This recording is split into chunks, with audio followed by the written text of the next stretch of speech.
Morning. Morning. It is 10 a.m. and well, we're going to get going right on time.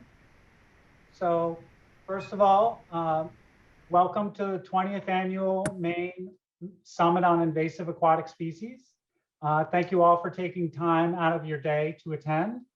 After a 2-year hiatus, we were hoping to be able to do this summit in person this spring, but that would have required us to secure our venue in February. And as I'm sure many of you remember, COVID was fairly rampant back then. So while it has limited our ability to offer a traditional summit, COVID-19 did not stop plants from moving around, and prevention and control work has continued nonstop throughout the pandemic. And while it's always nice to see everyone in person, it's time for another summit to look at the big picture.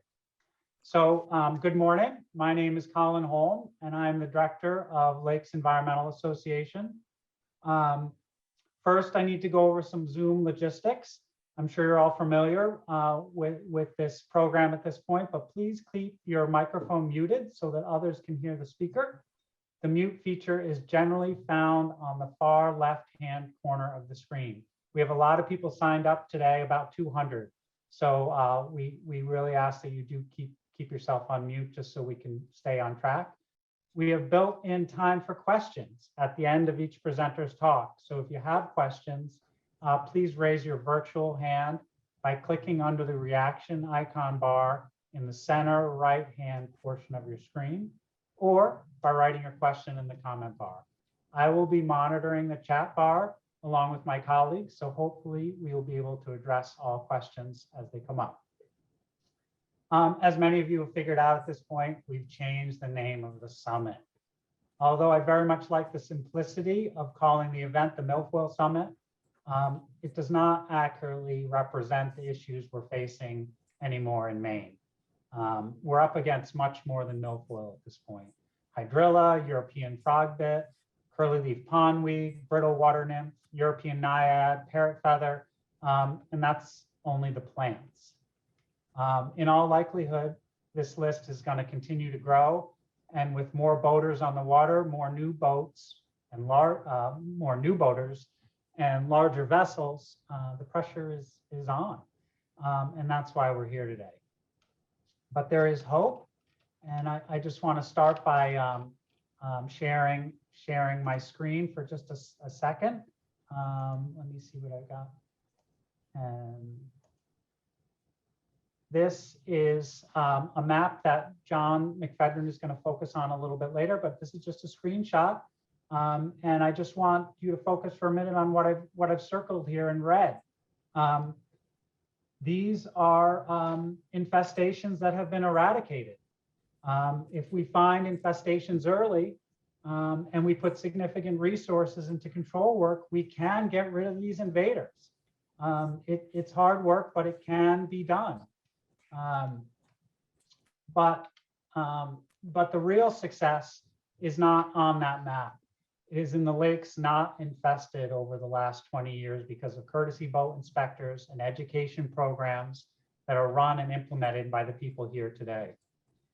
Every new plant or species stopped from entering our waters is saving tens of thousands of dollars, more often hundreds of thousands of dollars. And I can assure you that that is the case. This work is so important. And although it may not involve diving underwater or suction harvesting or chemical treatments, prevention is not easy. It is very complicated in ways that most people never think about. And no matter how you dissect it, we continue to have a massive task ahead of us. And it will take all of us here and many more to stay ahead of the curve. Thank you for tuning in today. Thank you for all you do. We have a tightly packed agenda with lots of good topics covered by experts. I hope it inspires you, and please know that you have friends and partners in your corner. So without further ado, I'd like to welcome the Maine Department of Environmental Protection's John McFedrin, who needs no introduction. John is the man with his finger on the pulse of invasive species in Maine, and he's going to provide you all with an update on what's going on in the Invasive Aquatic Species Corner. So welcome, John. Thank you, Colin. If people can't hear me, raise your hand or otherwise get my attention, please. It's great to be here at the summit, despite it being virtual. Colin, thanks for the intro because it ties into what I'd like to start with, which is that all of you, and I wish I could look at all of you. I can only, obviously we can each see a chunk with each screen. All of you all do the bulk of the prevention, early detection, and management work on the ground. The DEP is enormously grateful, and we know that you do the work you do. I'm not saying we know all of it, but we're really grateful for everything going on. And the collaboration between the state and local and regional entities is integral for success moving forward as we continue to prevent, detect, and manage infestations. I'm going to share my screen.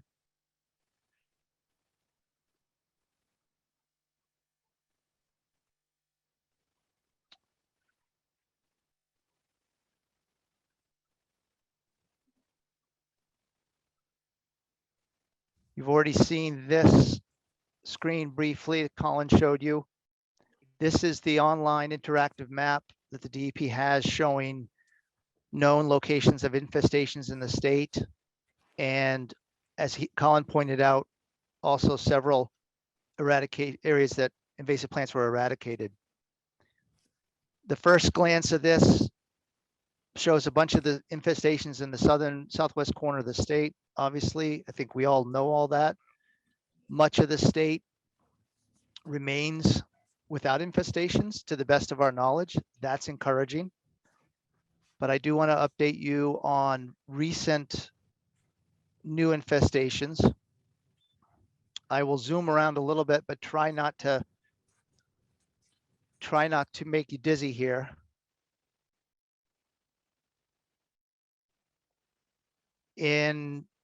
Over the winter, a new variable water milfoil infestation was documented in Alamoosic Lake. That's what I'm circling with my cursor. I hope you can see that. I know Luke Bernacki is on, and Luke is a professor at St. Joseph's College in Standish. Luke has been enormously helpful in allowing us to determine species of milfoils. And this species was determined over the winter after some supply chain issues in the lab. He was able to confirm, unfortunately, that this is a variable water milfoil infestation. The Lake Association is very active. Roberta may talk about this later, but LS Lake Stewards of Maine has been helping to mobilize efforts this summer. And there's a strong group of volunteers in Hancock County. There's another great example of the collaboration and the work on the ground. And we will also, that is the DEP, be out there in May doing an initial assessment and removing suspicious plants. This other plant circled here is our first ever parrot feather infestation. Parrot feather is a species of milfoil. It's the only one we know of in Maine in a private pond in Liberty. The landowners were aghast to realize what they have growing there. And we are going to be working on a management plan for that infestation this summer also. We'll begin the removal work. I will point out, as you look to the east, I think many of you had heard about the infestation at Big Lake, where there's a very active group, and Lake Stewards of Maine has been mobilizing an incredible effort of volunteers. There's a lot to talk about each of these, but I'm going to scan through these relatively quickly. And I'm going to zoom in again. Let's see if I go one more time here to an area near the Kennebec River. Just east of the river in the Belgrade Lakes, a person on East Pond attending a plant paddle brought in a plant that turned out to be curly leaf pondweed. It is growing in what's called the Serpentine. It's a stream that flows from East Pond into North Pond. This is East Pond. This is North Pond. Colin, is my cursor visible when I do that? Yes. Yes. Thank you. The Serpentine, as I said, is a stream that flows into North Pond from East Pond. They discovered curly leaf on the stream. And the DEP and Seven Lakes Alliance and local volunteers conducted removal and surveying in 2021. And there will be additional removal work here. It seems to be isolated to the Serpentine itself. Actually, I should correct that. Some has been found in an inlet to North Pond downstream. North Pond needs to be surveyed extensively this year. There's a very active group in East Pond. I want to point out another infestation here that a staff member from DEP found in Fish Brook. This is curly leaf pondweed in a small area that's difficult to access. And I guess the key message here is in the Kennebec River, and we've known this for several years, is variable milfoil and curly leaf pondweed. We don't know which came first, but it seems that the infestation in the river may be a source for infestations in the area, which is of concern, certainly.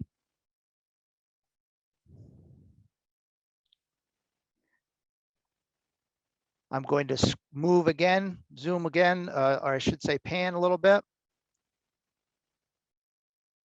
Cobbossee Lake has Eurasian water milfoil, and the DEP, along with Friends of Cobbossee Watershed, Cobbossee Lake Association, and the Cobbossee Watershed District has been working on this for several years now. The infestation, unfortunately, was found to be more extensive last year than we previously thought, but we're continuing to actively monitor and manage that infestation, again, in large collaboration with Friends of the Cobbossee Watershed. Also, Androscoggin Lake is a project that began 2 years ago working with 30 Mile River Watershed, and 30 Mile is going to take that over this year with our support. We'll do some additional diving, but fortunately, again, there's a very active group here that is ready to work on that project. Now I'm panning down to southern part of the lake for the last little lake mention here, and it's Lake Arrowhead. I believe Dale, at least Dale, maybe Debbie Broderick, maybe others from Arrowhead are on the call. Debbie Broderick found the European naiad or brittle naiad in Lake Arrowhead. Previously, we knew that variable water milfoil was in Lake Arrowhead, and Debbie also found swollen bladderwort in Lake Arrowhead. Swollen bladderwort is a plant that is not on Maine's list of invasive aquatic plants. We will recommend it for listing in the next full session of the legislature. We are treating it as an invasive, even though it is not listed. It is actually quite a beautiful plant when it's in flower, but it is growing densely in Lake Arrowhead. We know of one other spot in the state where this plant has been documented. The DEP will be undertaking several herbicide treatments this year. One is on Cobbossee, and then we are working on permits for the to use herbicides to manage the infestation of parrot feather in that private pond. And also we're working with Seven Lakes Alliance on a potential herbicide treatment of Great Meadow Stream, which is a tributary to Great Pond. I'm going to stop the share of the screen. And I have a few other comments before questions. In terms of grant funds, the statistics are in the CBI handbook, which is online, and we'll be printing those also. In 2021, there were just shy of 90,000 inspections. Colin started off by talking about the importance of inspections. Last year, there were 8 catches or 8 saves of invasive aquatic plants on boats entering water bodies. The plants that were caught included Eurasian water milfoil, brittle naiad, fanwort, and variable water milfoil. Those are potential infestations that were thwarted by the great work of our inspectors. There were 67 plants found on boats leaving infested lakes. All told, last year, 62 different organizations plus 42 different bass clubs, collected inspection data, and submitted those data to the DEP. This year, the DEP is awarding $289,000 in grants to boat inspection programs. They are split between what we call the direct funds, so lakes that have infestations like Arrowhead. We grant a sum of money based on the relative risk of spread from that water body. And then there are the competitive grants. Many of you, I'm sure, are familiar with the processes. Karen Handel has been running that show for the department, and the contracts are in process. On the plant removal side, Denise Blanchette and I have overseen that process. There were 21 applications this year for plant removal funding. 8 of the 21 were 2-year applications. This is the first year that we allowed groups to apply for 2 years, with the idea that they would then know what funding they had next year and be able to plan accordingly. We granted a total of $543,000 in boat and plant removal grants this year. Those contracts are in process, and I believe the majority have already been signed. The DP also provides grants to Lake Stewards of Maine. We entered into a new 2-year grant with Lake Stewards of Maine after an RFP process. And Roberta will talk about what they're doing, but needless to say, all of these partners are just very important to the work that we're trying to coordinate along with you. We also have a small grant for York County Invasive Aquatic Species project for work that Lori Callahan coordinates in Southern Maine, and a contract with Lakes Environmental Association to include work on the CBI training and tracking, helping to track CBI on infested lakes. One new thing that Mary may touch on is that in addition to, and actually Francis may touch on this, but in addition to the requirement that bass tournaments have inspectors, there are additional requirements on other events that are under the IF&W permitting process. So there's more training that is going on, which is fantastic.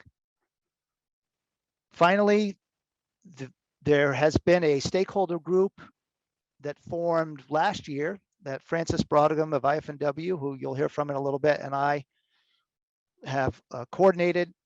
I will leave it to Francis to talk about that.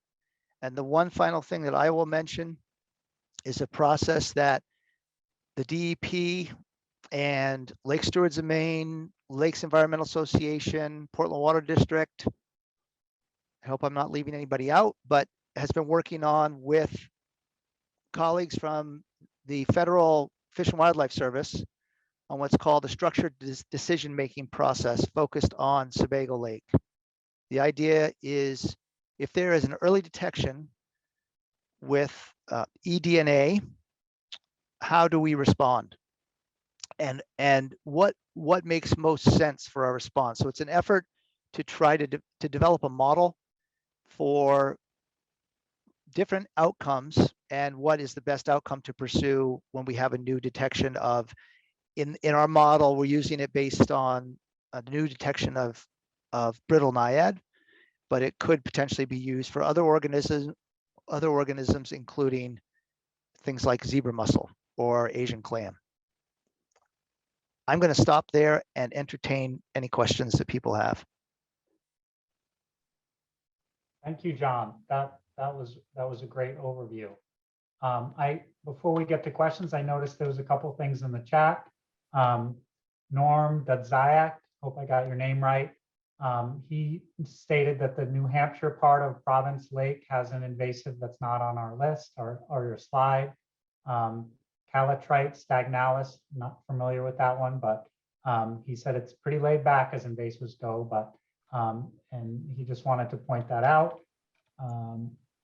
Carol Branning, president of Anabessacook Lake Improvement Association, said that our lake is infested, much improved with sustained efforts of the Friends of the Anabessac Lake Improvement Association, along with the herbicide treatment.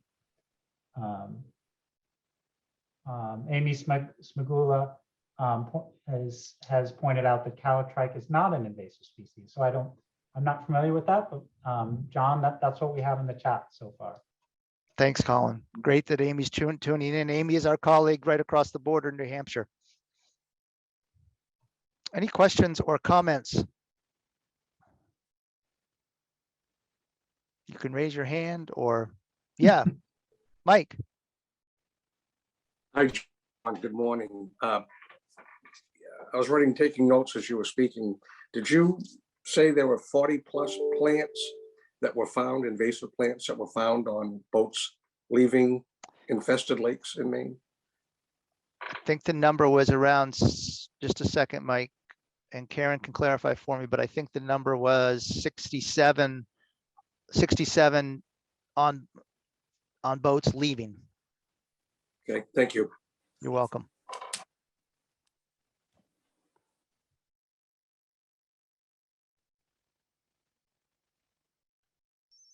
John, I have a question. Yes. My name is Frank Chin. I represent 30 Mile River Association in the Farmington, Vienna area.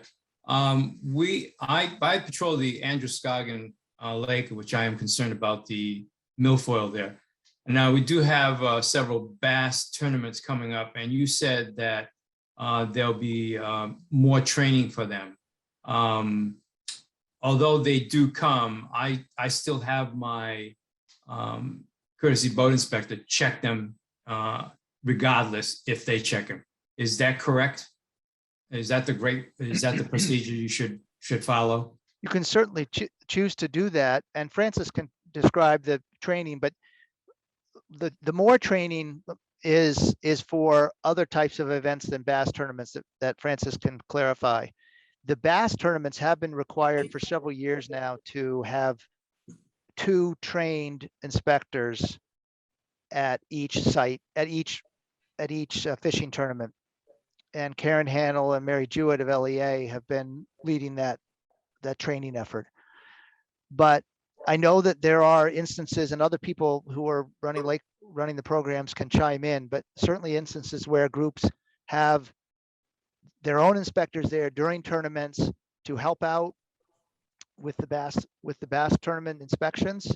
I believe that's something that's done, and please others chime in. And actually, if Karen or somebody can remind me and Frank of the data entry situation on that, that would be great, because I think the bass tournaments are still required. Even if you do inspections, Frank, I think the bass tournaments are still required to submit their data.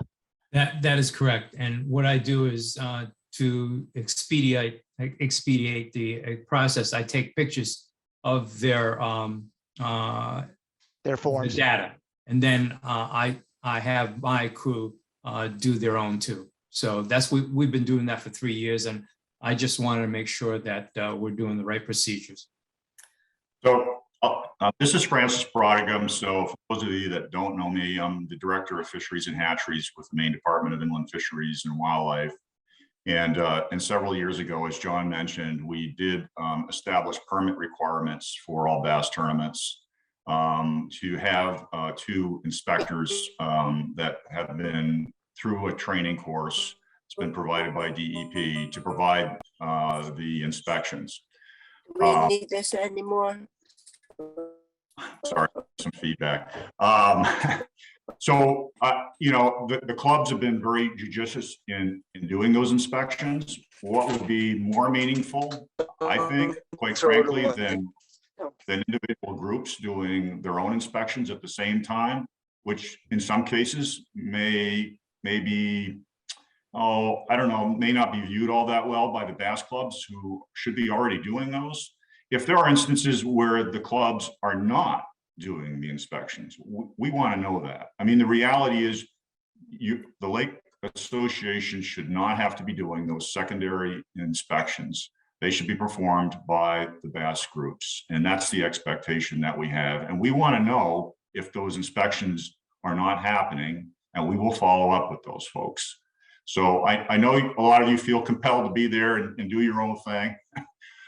And it's great if there's a good dynamic between the clubs and your organizations. And we certainly encourage your organizations to have communications with the bass clubs. Most of them, particularly those that are affiliated with the National BASS, are very receptive to that. And they are really committed to trying to do the right thing. We've had lots of conversations on these topics. So if you see something that doesn't look right, or there are issues of compliance, please let us know. And the second piece that John was referring to, this past winter, there was some new rulemaking that went through as it relates to all boating events. So that includes like water skiing events, regattas, all these different types of events that the department regulates. And when we have an opportunity, as we revisit activities that we are regulating, we are looking at trying to better integrate requirements for inspections. And so now we have this new group that is now going to be bound and required to have either have the training and the inspectors on site, or make arrangements to have inspectors that have been trained available and on site to do those inspections. So again, we as an agency are trying to create some consistency and improve our investments in risk reduction. And so this recent rule change reflects some of that. So thank you, Francis. I'm going to try to keep us right on schedule because we do have a packed agenda, but I will note there was some comments in the chat, concerns about the efficacy of bass club inspections, and noting that the variable leaf milfoil was found on a boat that was already inspected. And then there was some questions about infestations along the border, and Bob and Sybil there, let me see, they said that there is some Eurasian water milfoil in the St. John in New Brunswick, Quebec, has a number of invasive aquatic animals and plants on the border. So maybe we could touch on that later if there's a little more time, but I'd like to stay right on schedule, and I believe we're already a couple minutes late. So next on our agenda is Mary Jewett from Lakes Environmental Association, who's going to be talking about the CBI program. Thank you, Mary. Sure. So I'll try. John did like such a good job being right on time. So I will try to do the same. For those of you that don't know me, my name is Mary Jewett. I work for the Lakes Environmental Association, and a large part of my job, especially in the summer, is helping smaller groups manage their CBI programs, managing my CBI programs, doing the trainings, the bass trainings, the club trainings. So I think most of you know me. I recognize most of your names. So I'm just going to talk a little bit about that program today, some of the challenges that we're seeing, both new and things that have kind of always been questions with the program. And I hope to zip right through. So if we have any questions at the end, we can get to those. So this, I just had some graphics from the program, past and present.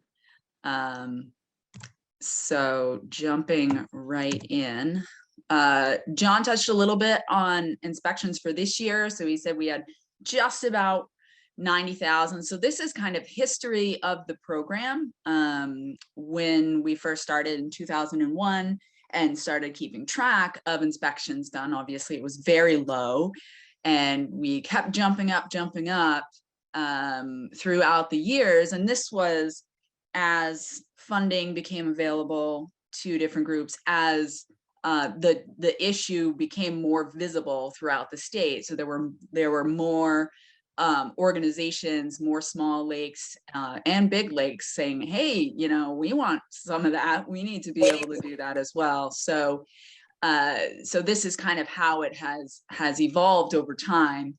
And then 2020, we had up over 100,000 for the first time. And I think anybody that was involved with the CBI program, or just on the lakes in general in 2020, realized that it was a huge leap because of the pandemic. But we got kind of down to more quote unquote normal numbers in 2021. So Is the CBI program worth it? I think everybody knows the answer to this, but I hear it, not from people that are involved, but I hear it from boaters, that they're like, what's the point of this? Especially since money from their sticker is going to the program. And a lot of times, I've got a couple pictures. These are pictures from 2020, but sometimes you go by and you see somebody sitting in a chair. And there are times when there's no boats don't come. The inspectors are reading a book, and this young man who works for LEA, he ended up doing a big cleanup at the site where he was. So there is some downtime. And then there's other times when they're inspecting boats and they don't find any plants.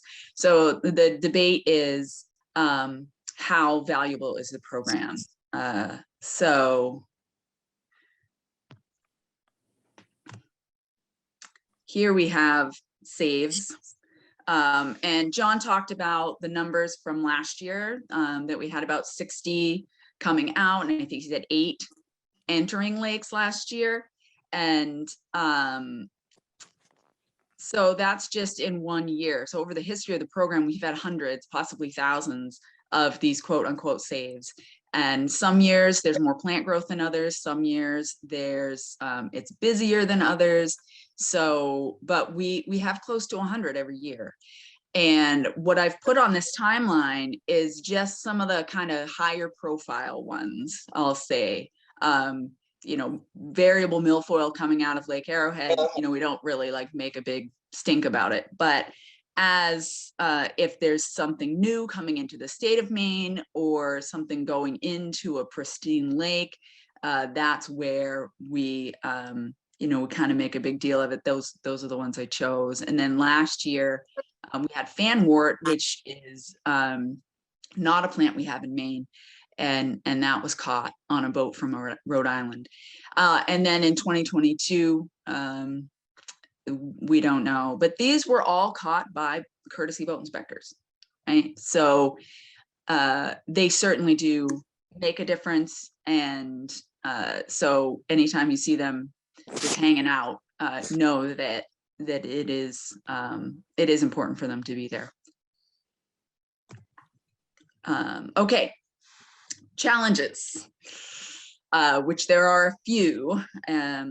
So we've got CBI season versus boating season. And this is something we talk about a lot. The CBI season for most organizations runs Memorial Day to Labor Day. There are some groups that don't start until around the 4th of July.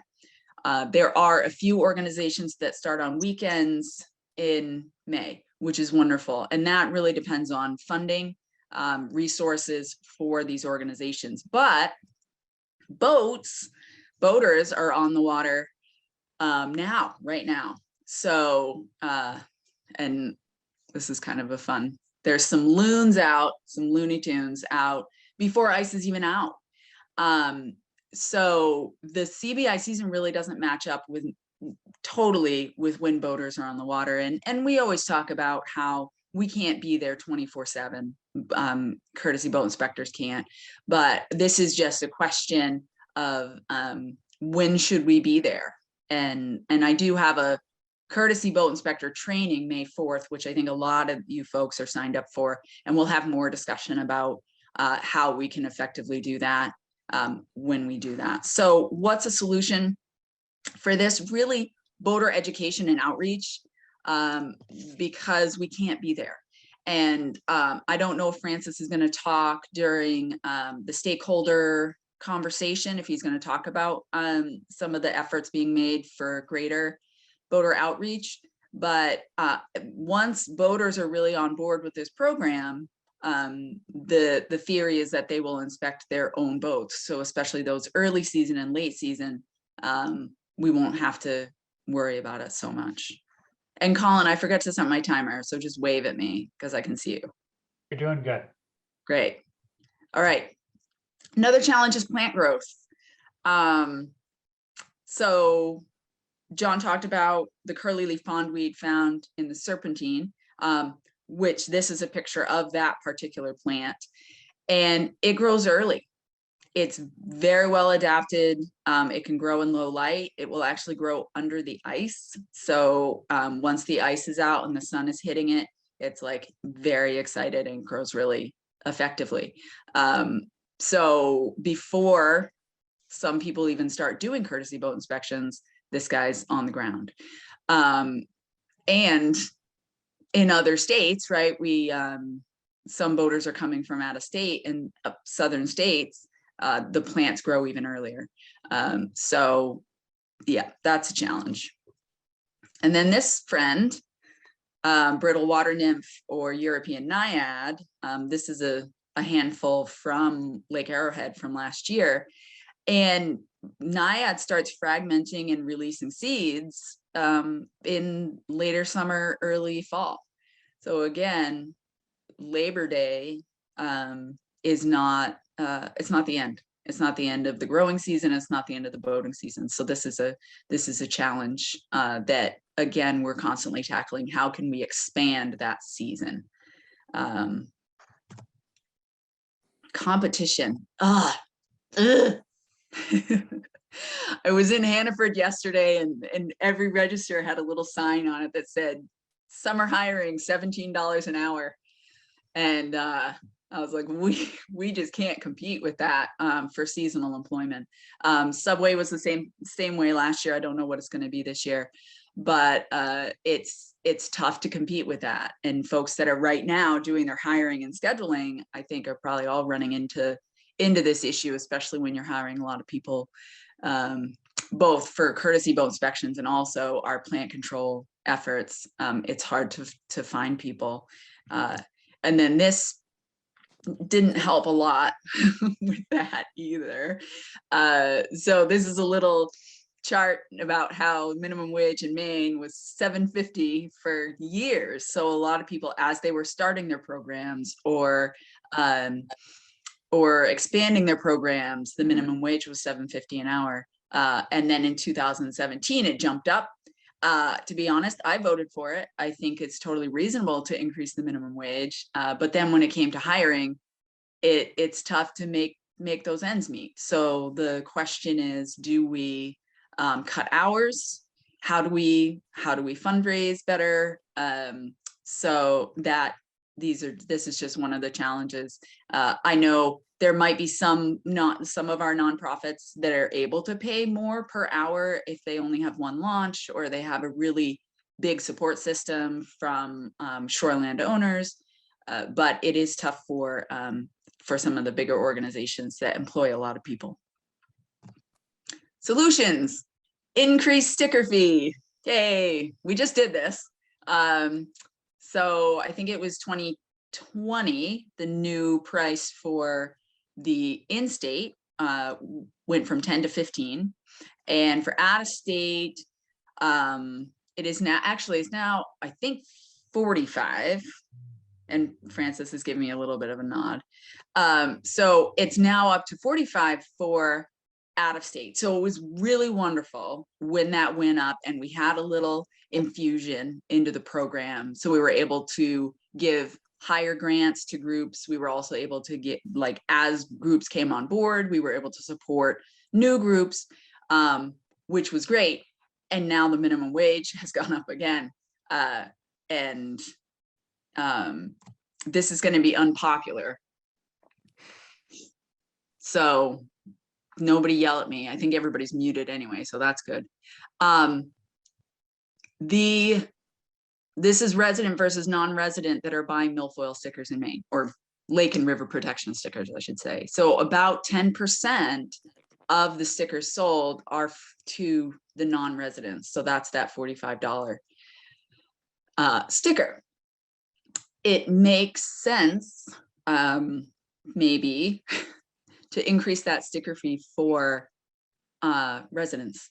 If we increased it more for residents, it would increase revenue by quite a bit. And it's part of the registration. I feel like some people don't even really pay attention to that little tidbit because they don't have to buy it separately. But I hope I don't catch too much heck. I don't know what's happening in the chat. But here's another little ditty. We talk about boats coming from out of state. We're really worried about boats coming from out of state, and the previous water body was out of state, and we got to be really careful with that boat. And that is absolutely 100% true. The likelihood that a previous water body from out of state is going to be infested is much greater than here in Maine. However, a majority of the previous water bodies visited are in Maine. These are Maine lakes. So both the saves that we had this past year and other saves in the past have been from a lake within the state of Maine. So this is another argument for increasing that sticker fee for in-state folks, because the majority of the boaters scooting around from lake to lake are residents of the state. So sorry, but that is my opinion. I think that we could raise some revenue by doing that. And we've had the conversation before about also requiring non-motorized vessels, canoes, kayaks, paddle boards to pay a little something. Obviously, they don't pose nearly the same threat to our lakes that motorized boats do, but they are certainly a vector and a user of the lake. So having them help us out, I think, is reasonable. I'm not going to say how much I want any of this to go to. That's above my pay grade, but just putting that out there as a possibility, as a solution. Another solution, cultivate volunteers. And as I was letting people in from the waiting room, I was recognizing a lot of names of volunteers that I know that are already working so hard on their individual ponds, as well as helping out with ponds in other parts of the state. And I'm so grateful for the folks that are already doing this, but especially on the smaller ponds. It's really, I find that some of the volunteers on those smaller ponds are so much more invested than a paid inspector. They may be a little bit to a fault, just getting really like revved up about inspections and possibly being a little tiny bit aggressive with the boaters, because they're protecting their individual lake. This is some place where they live, they recreate, they have property. So it is, it's really important to them to do this program. So trying to cultivate more volunteers, those of you that are looking for folks, trying to infuse your program with new folks, reaching out to members of the lake and having this message of what can you do to protect your pond, I think resonates with folks that live right on the lake. I have no idea how long it's been, but last thing, and I'm so salty about this, so sorry, is the clean drain dry drain plug bill. As of now, which I think probably most of you are aware of, as of now, the law in the state of Maine, which was the Maine milfoil law, it is illegal to transport any aquatic plant overland on your boat or trailer. So that's where the remove all plant sticker came from. This was our sticker for years and years and years. And it was stuck on all the winches and all the cars and the bumper stickers and all of these. And it's important. It's an important aspect of the program. I want to shift, and this is our new sticker, Clean Drain Dry. Probably everybody in here is familiar with Clean Drain Dry, which the clean is what we have. You have to clean off your boat of any plant material.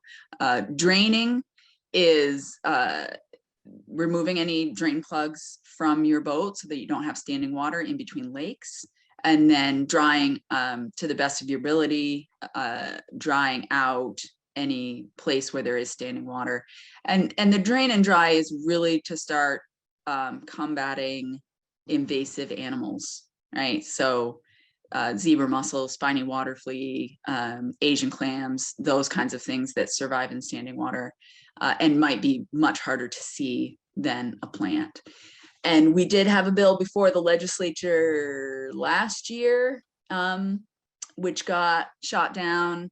It wasn't passed to do a drain plug law, which that's where I'm salty about that. We will continue to try and pass that. Just even if it's hard to enforce, especially for the courtesy boat inspector program, having that, it's a tool in the toolbox where if a CBI can say, which we do that with the remove all plants, we can say, hey, you know, it's against the law to transport these plants on your boat. A boater that maybe is a little hesitant about the thing will be like, oh, well, I don't want to get in trouble, so let's do that.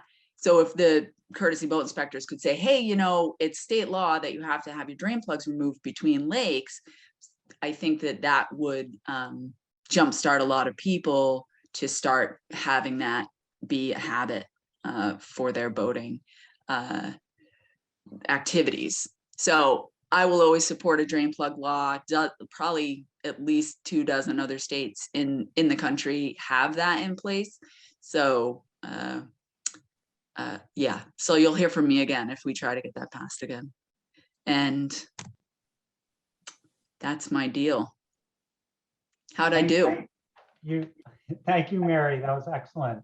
In that effort to stay right on time, we're gonna move the agenda right along. But before we do that, I just want to say thank you to Denise Blanchette and who is working behind the scenes on answering the questions in the chat, and John McFedrin as well for continuing to watch that chat and kind of answer some of the questions that have come up. I'm sure some of you would like to ask Mary a few things, and there'll be time a little later or after the 12 o'clock. If you'd like to stay on, we will stay on. But I know Representative Hassenfuss is come to, he's here waiting, and he was going to give us an update on LD 1826, which I'm sure many of you are aware of, the Invasive Aquatic Plants Task Force. And so I welcome Representative Hassenfuss and welcome to the agenda, and go for it. Thank you. Can everybody hear me all right? Yeah, okay. I always want to check with this new Zoom world, and my apologies, I don't have any great slides and presentations. I'm hoping to just stand before you or Zoom before you and speak a little bit today about LD 1826. And I'm happy to answer any questions that people might have. So I'd also like to leave just a couple minutes at the end to try to help with that. But first, let me thank everybody who was involved in getting this bill across the finish line. Many of you I'm seeing on this webinar today were instrumental in this from the very early processes of thinking about what bill to put forward to working on amendments and getting it through something that can pass the House, the Senate, and be signed by the governor. And I think we got a very strong bill. It was unanimously supported by everybody. And I'm looking forward to what it produces in the future. I don't need to convince this group the importance of keeping invasives out of Maine waters. I think that deep concern is why we are all here. And the purpose of this bill was really to improve communication. Because as you heard from Mary Jewett before you presenting, there was a clean, drain, dry bill that failed just 2 years ago. Before that, there were other bills, one about bait fishing and different things that didn't really seem to get traction in front of the legislature. And part of that was our own fault in the legislature for not making it easier for the groups on the ground doing the work to tell us what needs to be done in a way that is, presents us with the information that we need. And that's what this bill is aimed to do. It's aimed to bring everybody together, bring everybody to the table so that when something does get before the legislature, we have all of the information that we need to make a policy decision. So the bill, is sending the message to the lake groups, the state departments, and lawmakers that this is something that the legislature really cares about. We really care about keeping invasives out of Maine lakes and watersheds, and we're listening. So the message before might have been, it's not something on our radar, or we don't have time for this. But this bill is a message to everybody here saying that we appreciate the work you're doing, and we are very excited to see where it leads us. And if there's anything that we can do as far as implementing legislation that is going to further those goals. We're also saying that the disagreements about the best way to achieve keeping invasives out of our lakes and to balance the interest between free and unfettered access to lakes versus protecting it from whatever species it might be, is a policy decision that elected policymakers need to have an input on. Because ultimately it's going to come down to a balance of interest and trying to find the best way to protect Maine lakes for future generations. And we're asking for the information so that we can make a well-informed decision to make sure that we're finding that proper balance.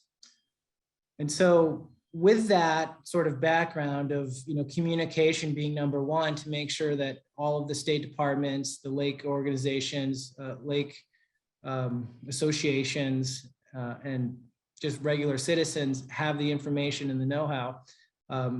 This bill builds on an already good process with the Invasive Aquatic Task Force, and says, you know what, the task force that's in place now, we're going to make sure that it's fully staffed, and we're going to have it advise the DEP, IF&W, and Department of Marine Resources, as well as the legislature, on the best research and control and eradication processes out there. As we all know, things have changed drastically in the last 20 years since the task force was first put into law, and we felt that it was time to update the procedures and inform us once again on how the landscape has changed in the last 20 years. It's also important to that the task force shall, so that they must develop findings, including any suggested legislation. That maybe that is that the Clean Drain Dry bill is something that we should look for, or maybe it's something else that we haven't even thought of yet, and we don't know. But it's taking the ideas phase out of it for legislatures and having the people on the ground, the experts who really know what to do, come to us and ask us, for help as far as what the state can do. And that stakeholder group, it's very important that it's going to contain people who have specialized expertise, including lake associations and lake protection organizations. This means that the nonprofit level and the state level are going to be working hand in hand collaboratively to work together to find a process. And it's going to bring everybody to the table instead of maybe keeping people at odds. And finally, it's going to require a report to be submitted to the legislature every 2 years. And this is important because, as I said before, the legislature is the policy committee for the state. It's if laws are to be made, it's going to come through the legislature. And without knowing what needs to be done, it's hard for representatives and senators to propose bill ideas out of the blue. And with every 2 years, there's going to be a report. It's going to be going to the committee that has jurisdiction over lake protection issues. And with that report, they can submit legislation, get the legislative process going. And the beauty is the information is already going to be there. So in that short 2-week turnaround window between having public hearings and deciding on whether or not to move a bill forward, the information will already be gathered. And so we won't have to worry about, scrambling last minute to find the information there. So with that, and sorry for rambling, I'm never great on the computer screen. But I would open it up to questions to see if anybody has any questions they'd like to ask me about the bill in particular, or the process at the legislature, or anything that is you're scratching your head about. Thank you, Representative Hassenfuss. That was excellent. And thank you for sponsoring the bill and prioritizing our lakes. Do we have questions for Representative Hassenfuss? Or if you have questions for Mary or John?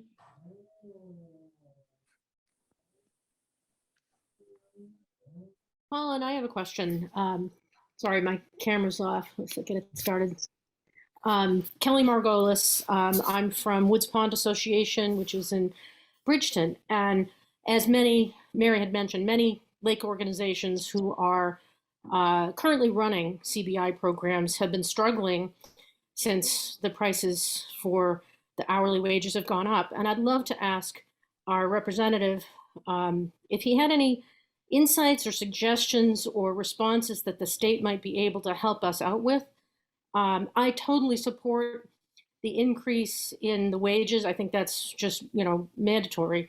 But it does impact our ability to staff and fund boat inspections. And my particular organization has a fabulous, really well-staffed volunteer program to complement our paid program. But yeah, this is something we've been struggling with more and more as the years have gone on. Yeah, and I think unfortunately, it's one of the costs to raising the minimum wage, and raising the minimum wage may benefit thousands of Mainers, but it does create a problem for nonprofits in that what used to cost, $7.25 an hour now is up to $12, $13 an hour, and you're now paying double for the same work, especially when you're talking about a CBI, which is summer job. It's typically not a career path type work. But I do think that a lot of the nonprofits have done very well in adapting to that, and increasing their fundraising asks, in getting more money, having more volunteers do it on a volunteer level. So unfortunately, I don't have any real quick answer to that particular question. Of course, I do think that there is funding that the state can supply to a number of different nonprofits, especially around lake improvements, and a lot of the funding does come from the state, or a good portion of it. So that hopefully will supplement it. But yeah, unfortunately, it's just one of those side effects that I don't have a good way around, and I'm not sure if anybody does. But Thank you. Hey, Colin, I just had a quick comment for Representative Hassenfuss. Again, I'm Francis Brodigam with the Maine Department of Inland Fisheries, and I really just wanted to take this opportunity, Representative, just to thank you for your willingness to work with both myself and John McFedrin as we sought to kind of better flesh out the bill. And I think we ended up with a product, as you mentioned, that's really going to create that level of communication between the agencies and the different legislative committees of agency jurisdiction. I just wanted to say thank you for your collaboration on that. yeah, and thank you, Francis and John and everybody else who was involved, because I thought it was a great process, and we showed that communication can go exceptionally well, and we can achieve quite a bit when we all get together and to try to accomplish a collective goal. So I'm hoping that that will continue on, and I'm looking forward to reading a report coming up in a few months here. So thank you all so much. I greatly appreciate your efforts, and really it's all of you who deserve the credit, because it's all of you who are putting the work in, and my job's the easy job. So thank you. Thanks for taking the time, Representative.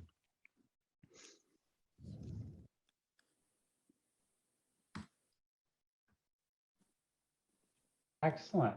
Well, we're now we're just, we have one person who just wrote in the chat.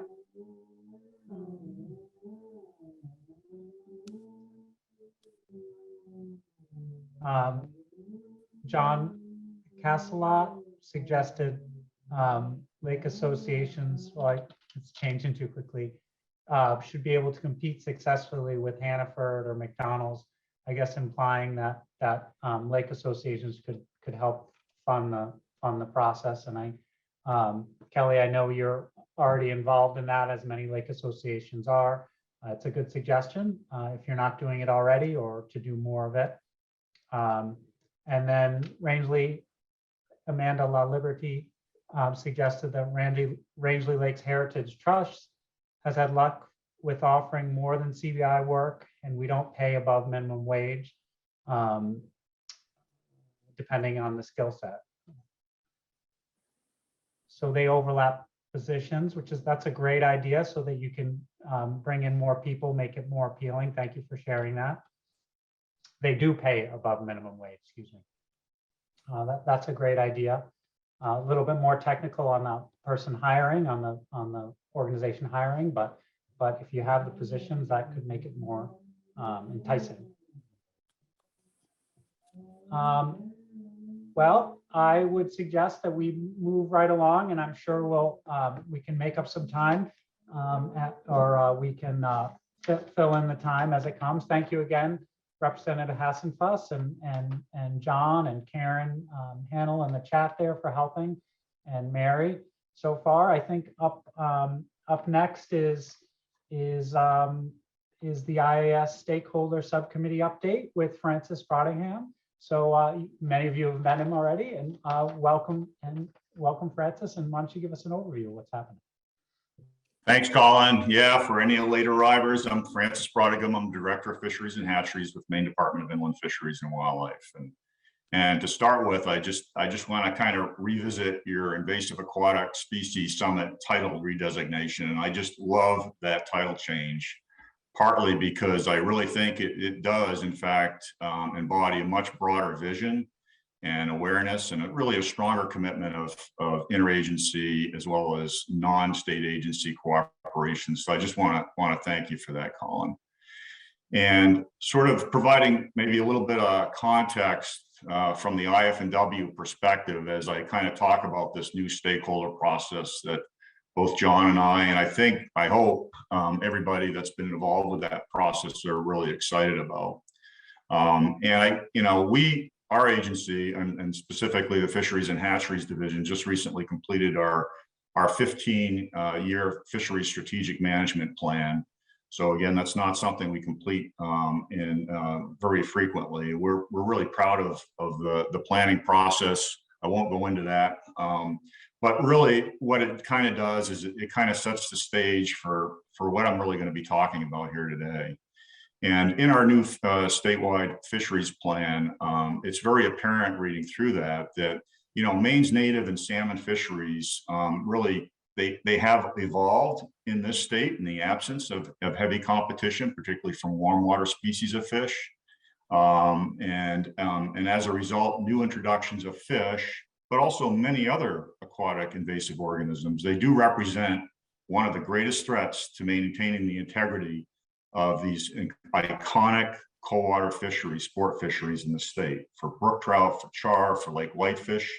But then there's also many other species of fish that people are less aware of. They're non-sport fish that we kind of refer to as species of greatest conservation need. So these are species that may be at some risk. There are things like long-nosed suckers, swamp darters, and bridal shiners. And one of the leading threats to conserving those resources is, in fact, invasive aquatic organisms. So the reality is, whether the invasive species of interest to any individual or group, is plant, whether it's fish diseases, whether it's invertebrates, whether it's fish, what is shared is the fact that there are food web implications associated with introductions from any of these organisms. And they do impact the health and ecology of our native aquatic flora and fauna. And the other aspect to think about, and really, which kind of really unites the agencies and a lot of all of you in our really battle against invasives, is the fact that, you know, the introduction of all these different species, they do share similar pathways of spread and infestation. And sure, you know, that does vary a little bit by user group. So, you know, one of our user groups might be anglers that are fishing with bait fish, and bait fish are collected in the wild, and we have concerns with people dumping their bait fish when they're done, because there may be things in that bait bucket that we don't want to see introduced into a water body. And there's a law that precludes people from doing that. And of course, at the same time, we all share concerns with people using moats and the risk posed in translocating plants or invertebrates from one water to another. So we recognize that there are these shared pathways. We recognize there's a much broader diversity of invasive species that impact the state and the health and integrity of our waters. And so I think recognizing that, you know, there's really a need for not only the state agencies, but really all of the partners that are out there, all of you, to think about working and coordinating a little bit more collaboratively to make more efficient use of what limited resources we have, because we don't have unlimited resources, and that's a challenge for all of us. I also think it's really important that, you know, where we've got such a great range of different aquatic invasive organisms that we're concerned about in this state, that we think about consolidating and simplifying the messaging that we get out there to the public regarding those threats. There's also a need to really explore additional opportunities to obviously reduce risk reduction, but keeping in mind that we have a broad group of users that are out there, and concerns with one user group may not resonate with another user. So anglers are very concerned, and if you're a stream angler, the last thing you want is something referred to as rock snot to show up in your favorite stream, because where that particular algae becomes established, it pretty much precludes fishing and has extreme ecological impacts. So creating awareness within the fishing community, particularly that subset of the community that's interested in stream fishing, that it's really important to clean your gear when you're moving between waters, particularly if you're moving between states or countries. So, you know, some of the focus of our messaging and some of the impetus for that messaging may change, but at the end of the day, we really don't want anything new showing up in the state, because again, just about anything new is going to pose some level of risk and concern. So understanding all of that, and I mean, that was largely responsible for what I'm referring to as the genesis of the new Clean Drain Dry initiative. Yeah, there was the bill that we heard about that didn't go anywhere a few years ago, but I will say what did go somewhere, and what has been resonating both with John McFedrin and myself, is really the need to take another look at, you know, how we're doing business in managing invasive issues in the state of Maine, and to reassess, reinvigorate, and maybe update our approach. And so that was the impetus in forming this new stakeholder group that that includes the different state agencies, IFW, DEP, Agriculture, Conservation, and Forestry, but actually is comprised of really a greater number of non-governmental folks, the folks that are working with different lakes, lake associations. We've got members of the different sporting and angling communities as well. And I think all total, we have somewhere around 30 participants that are part of this new process that, again, is focused on developing a Clean Drain Dry campaign, but we're really looking to identify other shortcomings in how we go about managing risk reduction in the state of Maine. So if I were to kind of succinctly kind of, you know, outline the purpose or the vision for that group, I guess I would characterize it under kind of three categories. One is to increase collaboration and awareness between the state agencies as well as all of the non-governmental partners. Second would be to kind of develop this updated approach at further reducing risk from invasive threats, all invasive threats. And that includes creating a new look and focus on clean, drain, dry practices. Then thirdly, this is somewhat in response or in alignment with the bill that Representative Hassenfuss had referred to, is to use this stakeholder group and this process to help inform the Invasive Species Task Force, which, as the representative had mentioned, and the task force will then be reporting to agency committees, legislative committees of jurisdiction.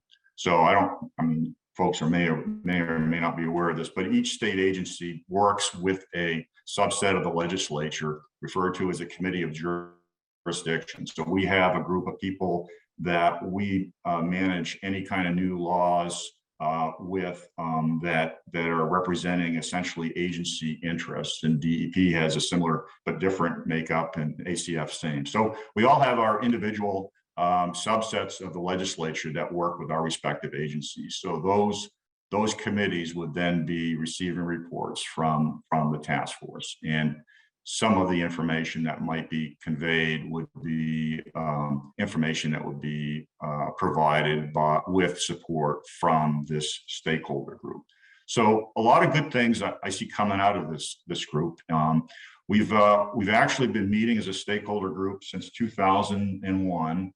I think that started in the spring, but we kind of got off to a late start, and it really kind of resumed in more of a regular concerted effort really in the fall of 2001. And under that stakeholder group process, we created 3 subcommittees.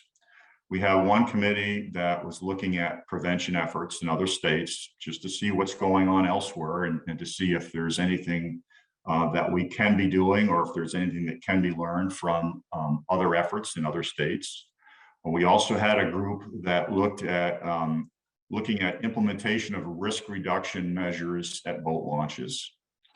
And then we had a third group that was focused on looking at how do we influence behavioral change. So, you know, the idea that, you know, we would like people to exercise appropriate practices under clean, drain, dry when they're launching and retrieving boats.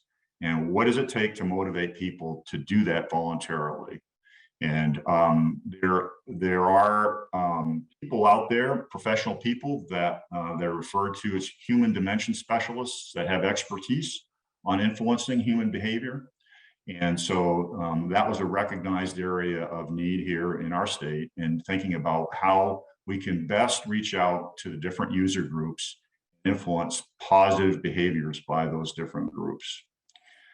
So we're currently kind of winding down, I would say, the formal stakeholder process. We're in the process of actually drafting up action items that were developed by this stakeholder process. And it really reflects where there are areas of consensus. So those action items basically reflect areas where there is consensus between the state agencies and the stakeholders. And so right now, if I was to kind of group those different categories of action items that I'll talk about a little bit further, we've got one category that focuses on new boat ramps. So when new boat ramps are going in, we've tried to develop some best management practices that would best facilitate flow patterns, provide for CBI inspection opportunities by creating spaces and creating a flow in those new boat launches that will better accommodate preventative efforts, whatever form they might take. We've got another category that talks a little bit about CBI programs. Of course, there's been some discussion already about some of the challenges with enticing interest and getting people to, and hiring people, finding good qualified candidates because of pay challenges. There's been some conversations about some of the duties perhaps that should be assumed by CBI folks, discussion about how can our CBI staffers bring about a more professional appearance to improve support by the boating folks. We have another category identified as funding for preventative work. Now, there's, of course, has already been quite a bit of conversation regarding concerns with lack of funding.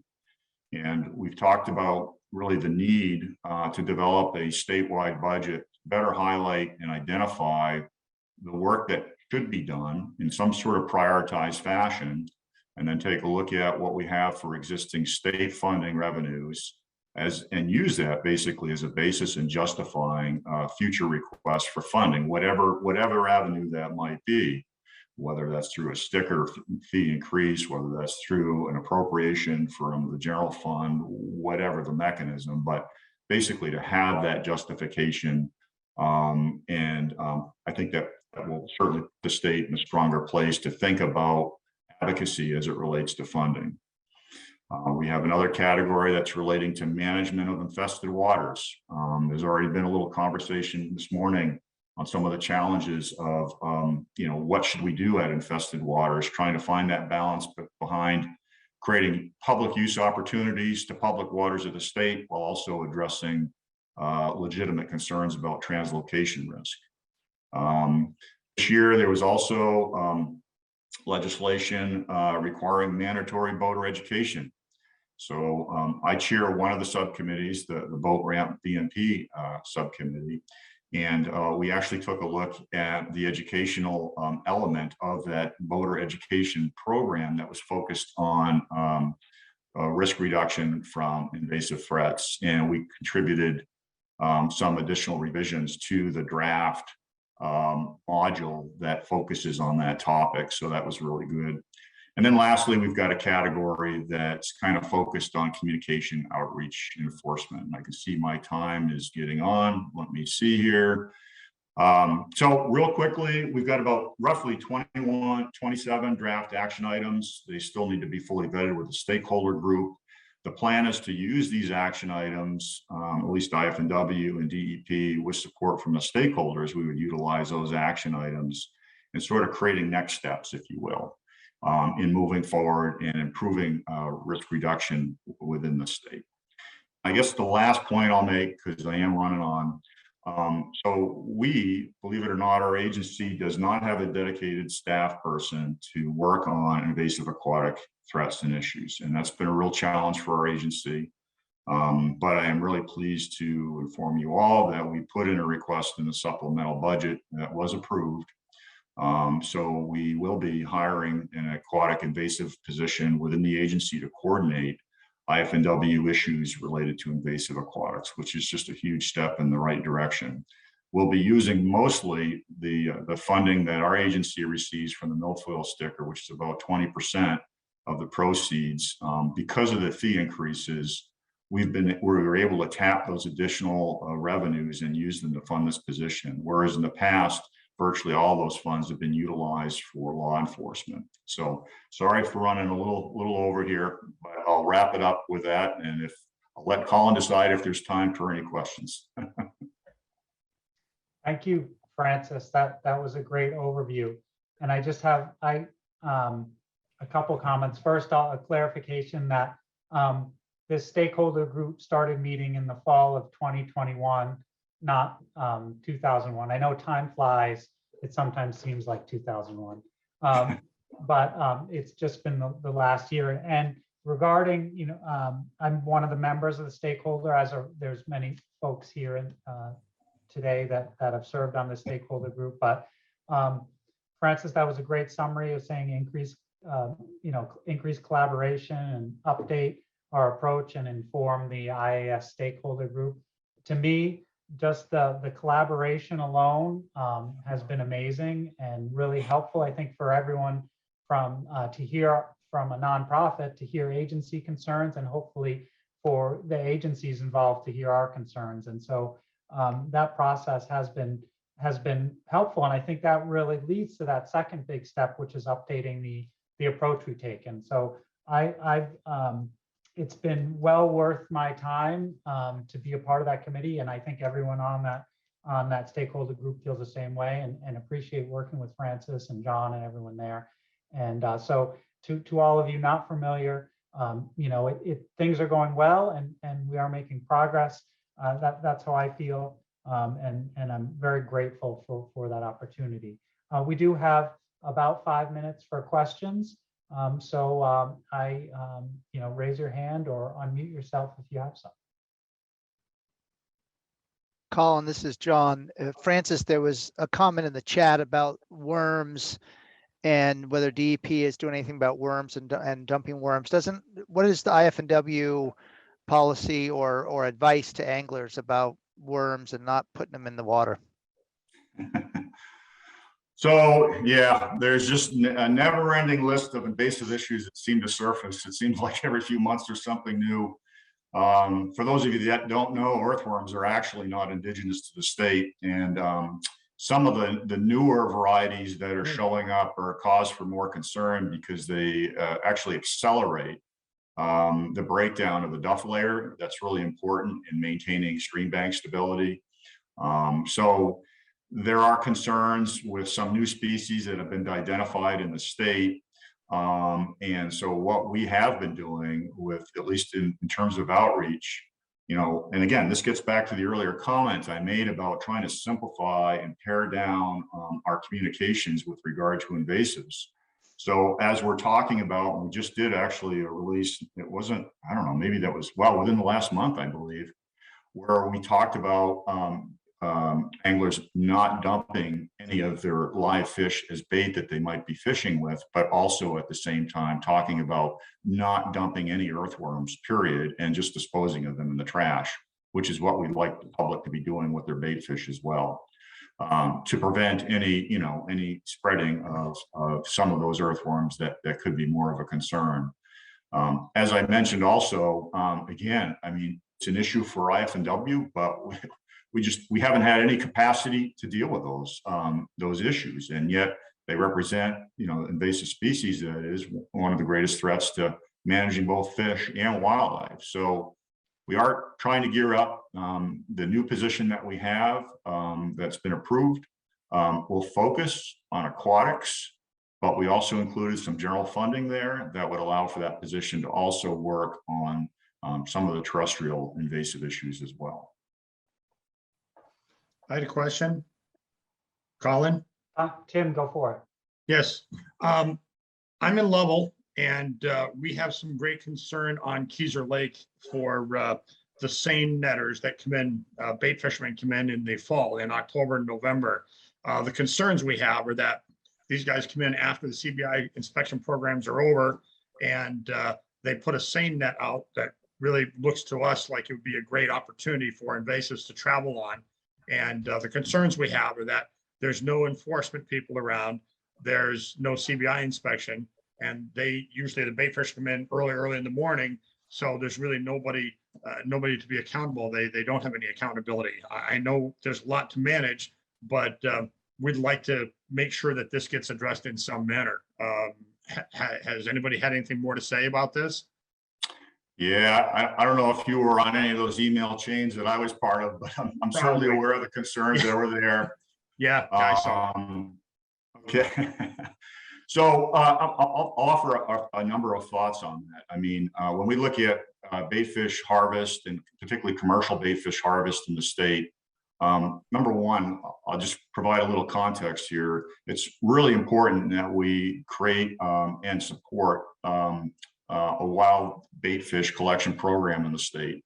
And I'll tell you why, because if you look at other states that that rely on sources of bait outside of their state, there's all kinds of stuff coming in. It's the same kind of conversation that we're having about non-resident boaters.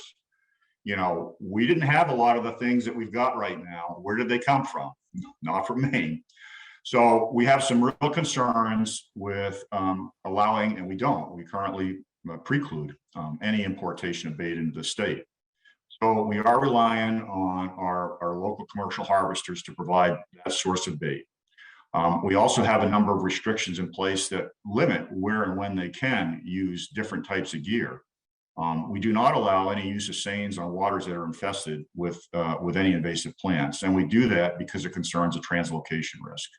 Waters that do not have invasive aquatic plants, we do allow use of sweep seines, as well as some other gear types. We do and have identified the need for us to look at commercial bait fish harvesting very comprehensively, and without going into a whole lot of detail, a lot of things need to be tied to statute and rulemaking. Okay. I would mentioned earlier about these permit conditions that we established for bass tournament anglers and requirements for certified inspectors to be present and participating. Because we issue licenses to commercial harvesters, we actually can't condition a license. I can't just add another condition to a bait fish commercial harvester. That being said, we provide a lot of outreach to our harvesters to encourage responsible behavior. And at the end of the day, it's illegal, period, for them to be transporting any kind of invasive plant or plant for that matter, whether it's in their nets or on their boats. So the laws are there. Warden Service is aware of this issue, and there is going to be a lot more future attention paid to commercial harvesters, as well as, you know, continued working with the bass folks as well. So there is a master plan there. It's not going to, you know, all of those concerns you have are not going to disappear overnight. There's some things that we need to do in our shop in moving the needle a little bit further on that. We're aware, we're concerned, it will get attention. Thank you, Francis. There's a couple of good questions in the chat right now, but I'd like to cycle back to them in a few minutes, hopefully, and try to stay right on track here. So up next, we have Susan Gallo, the Executive Director of Maine Lakes, who's going to talk about the recent boater education bill. Hey, everybody. Yeah, let me just pull up my slideshow here. Let's see. So share.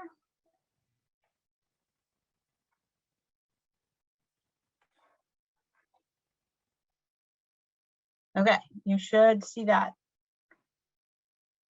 Correct? Do I get a nod from somebody? Yes, we got Okay. you, Susan. So hi, everybody. Thanks. My name's Susan Gallo. I'm with Maine Lakes. And Colin asked me to talk about boater education and how it relates to invasive species. So I'm going to talk mostly about boater education in general and sort of the state of where we are in Maine right now with boater education, mandatory boater education. And then really I have one slide at the end to ask some questions about messaging that can be included in boater education messaging. So I'm going to try to zoom through this in 10 minutes or so and give us a little bit of time to chat. But anyway, so just to, sorry, I just have to move a couple things here. Okay. So we all know boating's big business. It's a huge industry. So this is national. Actually, this is North American numbers for 2020. You know, almost 40 billion in gross economic output. So we all know, and I don't have to tell anybody here what big business boating is in Maine and across the country. Retail boat sales are going up 9%. In 2020, and the projections for 2021 are even higher. You know, we have this inexplicable sort of cash excess in our economy, and people are buying stuff and boats. You know, the collision with COVID, you know, made boats in particular, you know, a nice COVID-friendly outdoor activity. People moved to places they hadn't been able to live year-round before. So all those forces collided, boat sales are going up. And then, so that's the money spent on boat sales. And then this is just the number of new units sold over the last 10 years or so. So up nationwide, 13% in 2020. So another big jump. And then the red line, interestingly, I find this so fascinating. The red line is Maine boat registrations, which really haven't changed. And I got the numbers from IF&W that go back, you know, 10 years prior to this, and they really haven't changed. They hover right around, you know, 120-ish, 110, 120. So which is surprising, and I think you might all be surprised if you're at, you know, if you're doing courtesy boat inspections. The anecdotal evidence that the anecdotal stories we all hear is that boating activity is going up in Maine. and you know, this obviously this number of boat registrations doesn't necessarily equate to boating activity. Maybe people are going out more, maybe they're just visiting more lakes, you know, who knows? And then you have out-of-state boaters, you know, how many out-of-state boaters are coming in. So they're not registered in Maine, but they're active here. So we know boating activity is going up in Maine, and you know, for good reason. We all, let's see, there's a lot of fun to be had on power boats, and I have done all these things that are pictured here, and I haven't always enjoyed them. I'm not a water skier, and I'm terrified of tubing, but I have tried them. I have seen other people do them, and my kids have done them. And, you know, who doesn't love to spend time on a pontoon boat, at a sunrise pontoon cruise on your lake? You know, tons of great stuff to be had, to be said about power boats. And, you know, Maine Lakes, and I believe I can speak for all of the lake organizations here. We all support boating on lakes, and as a really healthy outdoor family-friendly activity. So, but with that said, lots of potential impacts from boating. So, you know, we have safety risks to people. We have wildlife impacts that include collisions, nest disturbance, habitat degradation. You know, loons are sort of a poster child for boat collision and boat accident, you know, blunt trauma from boating collisions with boats. There's water quality impacts in terms of stirring up sediments on the bottom.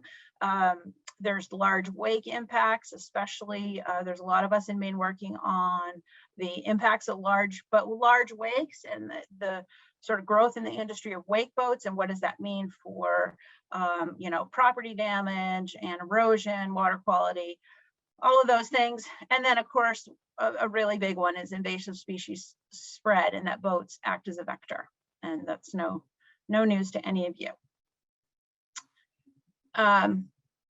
So it's kind of shocking when you think you can just buy a boat. You can buy a huge boat in Maine, plop it on a lake, and take a ride around, and with no prior training, no experience, no knowledge of the rules.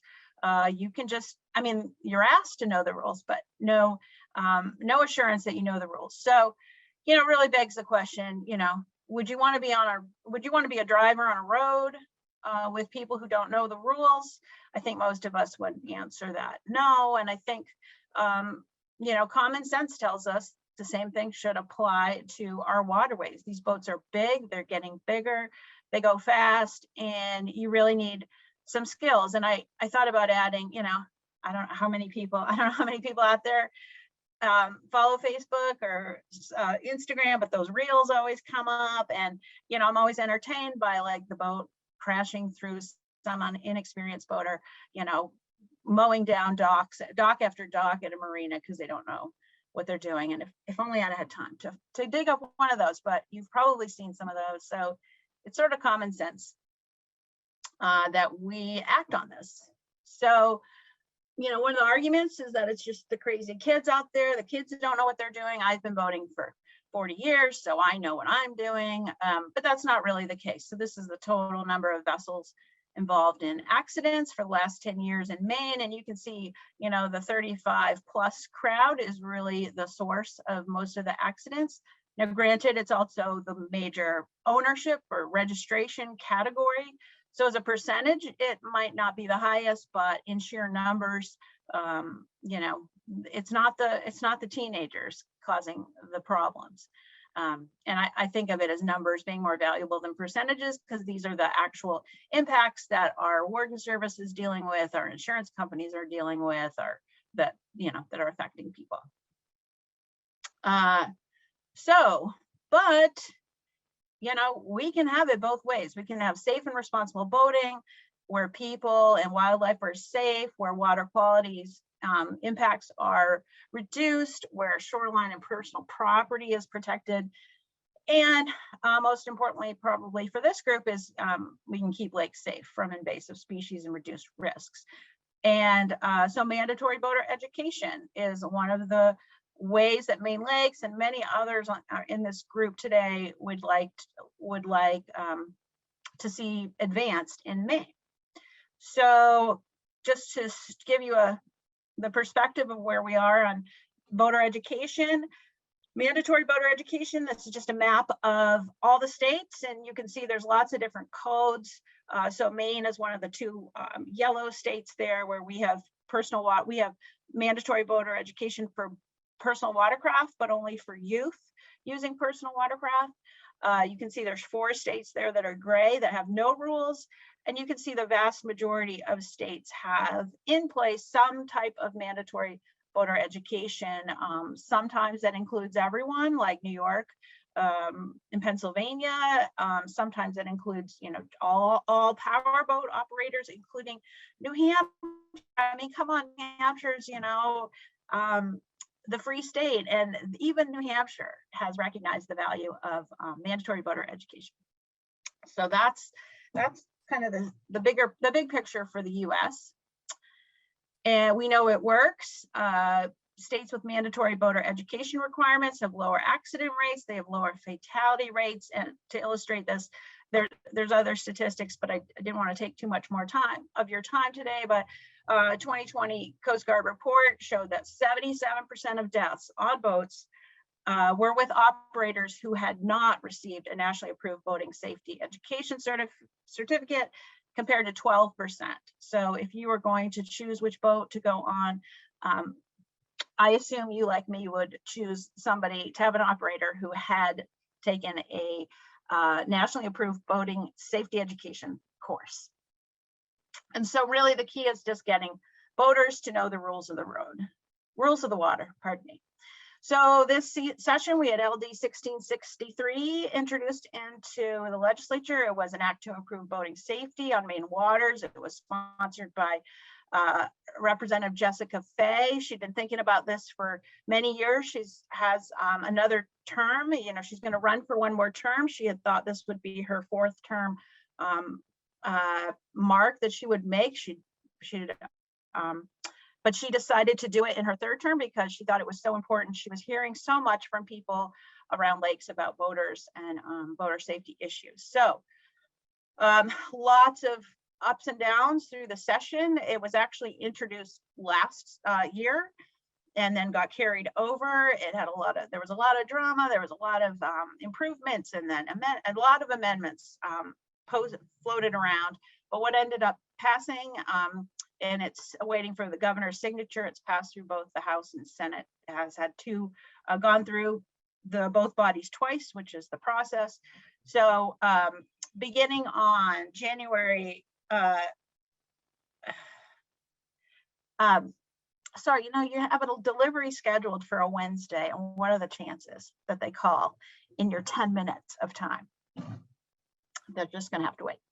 So anyway, beginning in 2024, anybody born on or after January 1st, 1999. So we have a born after date, and you can do the math. It is not terribly inclusive. It is targeting younger people, but they have to take a boater safety education course to operate a personal watercraft or a motorboat with greater than 25 horsepower motor on inland waters.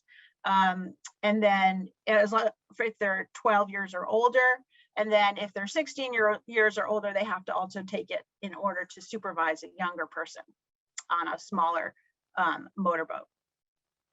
And then the other part of the bill is IFW is going to convene a stakeholder group on boater safety and education that'll report to the legislature in January of 2023 with findings about what further efforts or what can be done to improve boater safety and education. And then that committee, IFW committee, will then have the authority to report out on a bill relating to boater safety and education, whether that means dropping the born after date or doing more.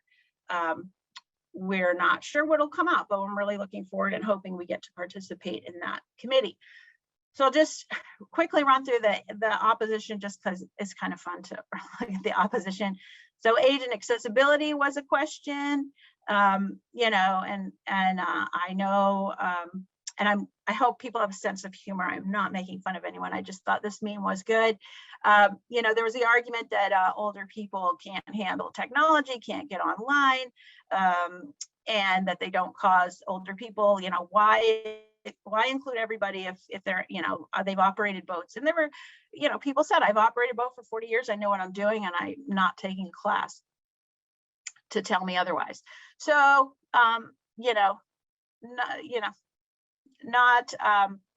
not really the case. We know that it's older people responsible for more accidents. IF&W was all on board with in-person classes, saying they will go across the state. They will provide access to these classes. They will make it easy for anybody who is challenged by technology to access the class. So that was really great to hear support from IF&W. There was a question about cost. It was going to be $35 to take the class. Exhibit A, I just have to show you gas, a tank of gas. If you have a 40-gallon tank in your boat, I can't take that. That doesn't pass the straight face test. You can, if you're filling your boat with gas regularly, you can take you can afford your $35 fee to make sure that all of us are safe on Maine's lakes. There's a question about constitutionality, and this will be an interesting one. Maine, we all have the right to fish and fowl on our lakes and ponds and coastal waters. And so there was the question raised that this impacts that constitutional right. I don't believe it does, and I don't think that'll hold up in court, but it was a case against against mandatory voter education. And then the other question was like, well, this isn't going to stop the yahoos. We still have yahoos. And I would say, sure, we have yahoos on our roads too. And despite our best efforts at educating drivers, this kind of thing still happens. And yes, we won't solve all our problems. Yahoos will be yahoos. But we don't abandon license practices on the road, and we shouldn't let that stop us from voter safety rules. So IF&W was strongly in support. They pushed to include, as I mentioned, all ages. They made a lot of offered a lot of support to address the concerns that were raised. And really, they made a very clear case that we're way behind on voter education. And so it was really great to hear all that, all the information that IF&W provided. And that's all I have for slides. This is just my last slide, which is that we have a lot of work ahead of us. IF&W has 2 years or a year and a half really to develop courses. So they're using nationally accepted boating safety courses that are already in existence. Many people in Maine already take them just out of interest, or they're responsible boaters. So they'll get they'll definitely take advantage of that. We're not reinventing the wheel or anything like that. Out-of-staters, if they have their an out-of-stater, you can use a lot of different courses will apply. So we're not making anybody take a new course. If they've taken one in Pennsylvania or New York or New Hampshire, it will be applicable in Maine. And then the nice thing that really important thing is developing a Maine specific component, which I think is so important. Maine's lake resources are so special, and I argued vehemently that our lakes are so special. They do deserve attention, extra attention. So there is under development a Maine specific component to the voter education courses. And the question really for this group, which if we have time to chat, great. And if not, put notes in the chat, type them in, and or get in touch with me by my email there. Really what are the key messages that we want the courses to share about invasive species? I mean, obviously the clean, drain, dry, and some of the obvious ones, but any input, I'm hoping IF&W, and I believe they'll be open to accepting input from groups like this. What kind of suggestions can we make? And secondly, too, how can we increase the likelihood of behavior change through this voter education classes? So there may be things we can do beyond the actual class. Like, could we offer an incentive to people to share that they've passed the class, or that they share their certificate online? Can we do things on social media? I think there's a whole lot of thinking that can be done to sort of leverage this class into, you know, increase the impact of the class beyond just people taking the class and getting a certificate. So that's what I have to say. So thank you all for listening, and I'll pass it to Colin. I don't know if we have time for questions or you want to just leave them till the end. That was great, Susan. We don't have time for questions right now, but we will leave them to the end. However, there was one question about the status of the bill that I think we should address. And it's my understanding that it's passed both the House and the Senate, and it's waiting for the governor's signature or non-signature veto, correct, Susan? Yep. Yeah, I believe she'll sign it. I don't have any reason to believe she won't. And there was a vote in the House, so you can go, you can look up your representative's vote if you want to see how your representative voted. There were, I think it was 96 to 51 or something like that. So there was a vote in the House, and then the Senate went under the hammer both times. So there was no roll call and no vote. It just was approved. So if your representative did not vote for it, that's something to bring up with them sometime in the future after it is signed into law. That's excellent. Thank you, Susan. So in the interest of staying right on schedule, I will introduce Roberta Hill from Lake Stewards of Maine, who's going to talk about community response planning for invasive species. Thanks, Roberta.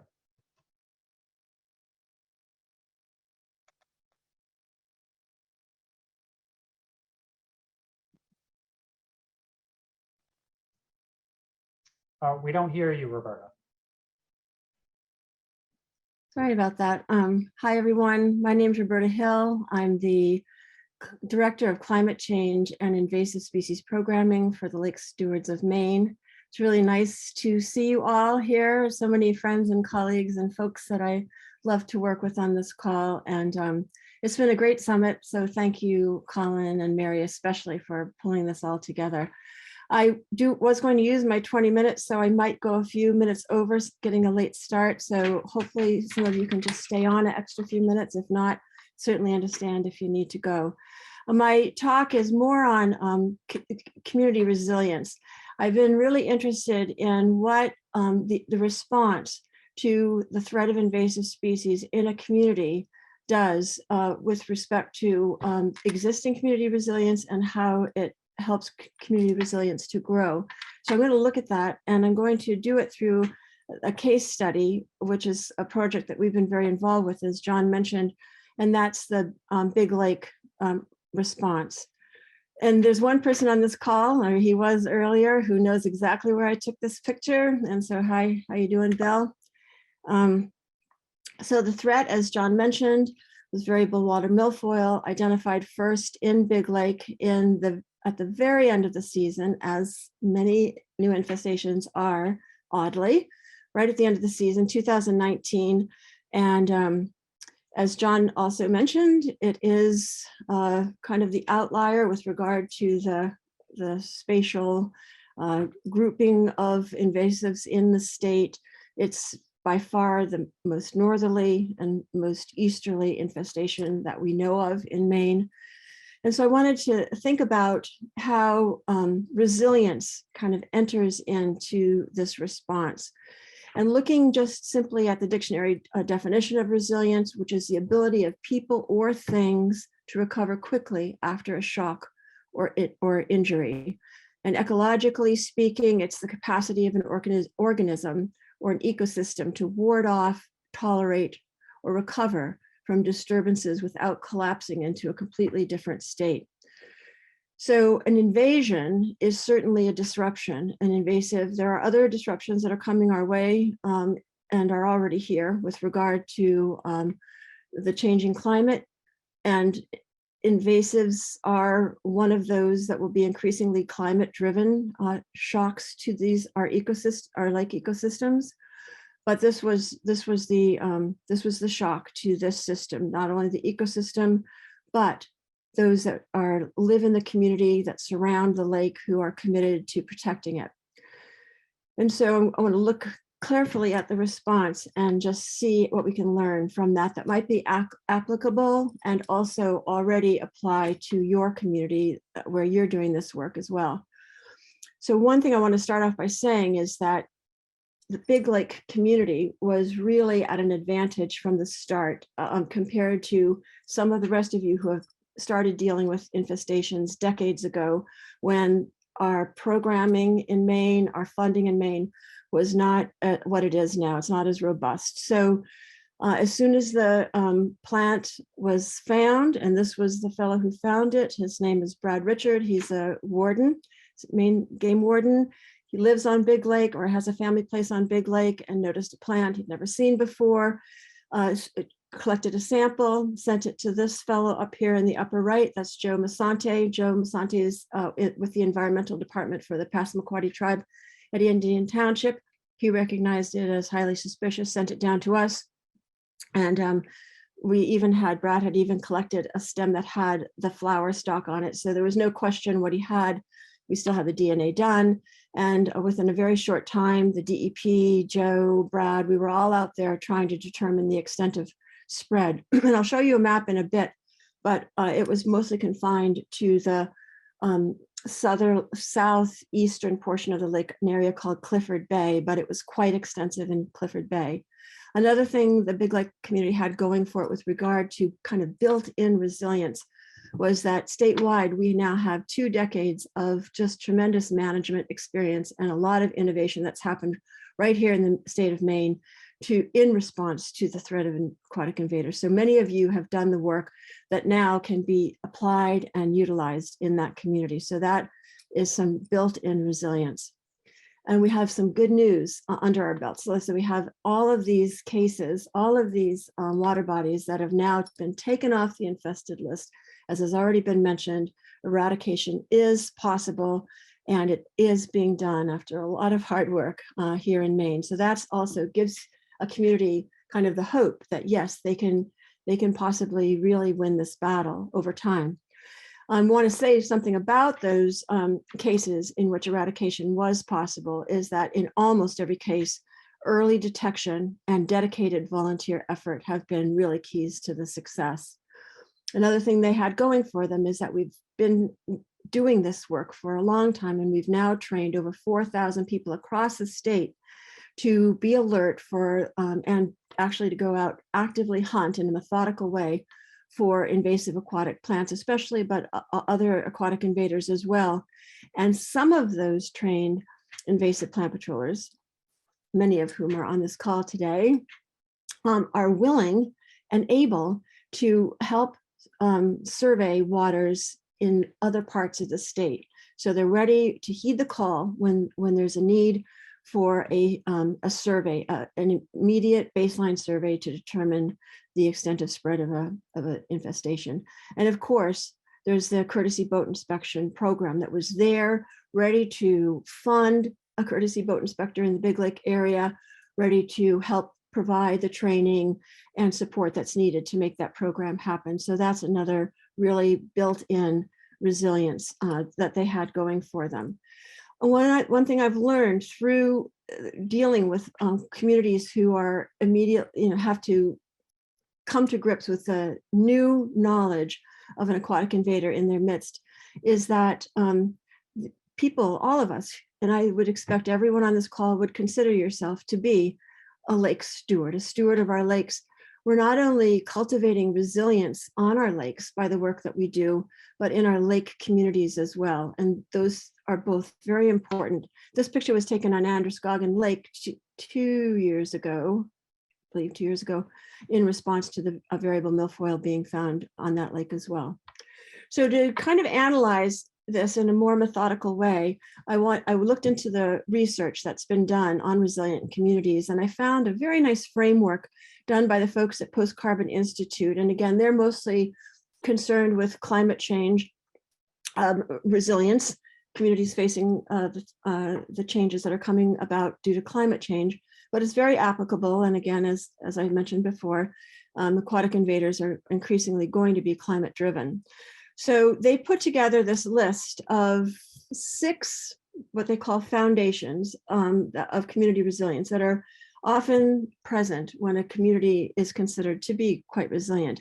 They came up with 6, and 2 of them, I thought, adaptability and transformability, are kind of 2 ends of a spectrum. You adapt, and finally there's transformation. So I kind of glommed those together and came up with these 5 foundations. So I want to go through those and then apply them to the Big Lake project. So the first one they came up with was people power. And obviously, we've already been talking about the need for more courtesy boat inspectors and the problems getting the people, and the people really are what make the work go. And but basically what they're trying to get at here is that this is when people can come together around a shared set of core values. And this is really good for us who, are belong to lake communities, is that core values of caring for the lake are pretty well shared within a community. Maybe other values are not shared, and there's a lot of division going on right now in everywhere. But people, no matter where they're coming from politically, love their lakes and want their lakes to be protected. So this idea of coming together around a shared value is something that we in Maine have already working in our favor. And that shared value is what helps prompt people into action. So in Big Lake, this was kind of realized by a broad coalition of supporting partners coming together. And I'll talk more about specifically who that is in a moment. But we had these 24 or more dedicated volunteer invasive plant patrollers, folks we call our Uber Ippers, these ones who are willing to travel and help other communities with the work that must be done. Maine DEP and we at Lake Stewards of Maine have been there to support this initiative every step of the way. Local volunteers have now been trained and are engaging. Businesses have been sponsoring various activities and helping to get the word out. And of course, we had New England Milfoil's great removal crew there as well. So people definitely coming together to create an effective response. Another foundation, according to the folks at PCI, is systems thinking. So in this context, really what they're talking about is a holistic way to approach projects and challenges. And one that keeps the understanding of interconnectedness and complexity front and center.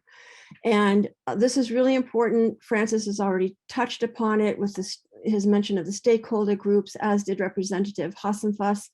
The system thinking it's kind of a mindset more than a prescribed practice, but it really is this belief that individuals working together in various kinds of teams, we heard about the committees and subcommittees and so on, and through that understanding of bringing people from diverse backgrounds, perspectives, skill sets, and so on, that we can create the best possible processes to accomplish just about anything. So that's again a good foundation for this kind of work. And again, lake communities kind of have this built in to some degree, because we know how lakes are connected to so much else, to major flood events, these huge extreme storms we're getting now, and how that water lands on the watershed and can pick up pollutants and bring them into our lakes. And so the systems thinking is right there, right in the water cycle. And by doing this work that we've been really talking about here today across the board, that will provide our best chance of addressing these complex challenges that we're increasingly going to have to face. So in Big Lake, again, we try to really foster this systems thinking by bringing together on a really regular basis. So we've been meeting every 2 weeks pretty much since the plants were first identified, a little less in 2020 because we were slowed down by the pandemic. We couldn't go forward with our major blitz of the survey blitz of the lake because there were just too many COVID related issues initially. But we've continued these regular meetings, bringing together people from, again, these varied backgrounds, lots of different skill sets with lots of great ideas.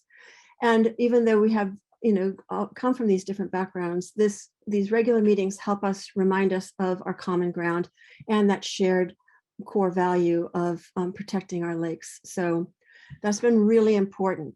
So this group set the goals for the work to be done. And 2020, as I mentioned, was kind of a on holding pattern with regard to this survey, but we continue to meet to discuss other things, which I'll mention in a moment. But 2021 was the goal set for conducting the baseline infestation survey, where we would determine, map, and characterize the extent of the invasive milfoil in Big Lake. And there, I just want to point out right here, down here, if you can see my cursor, in the southern easterly part of the lake is Clifford Bay, where the plants were identified and where most of the management work is taking place.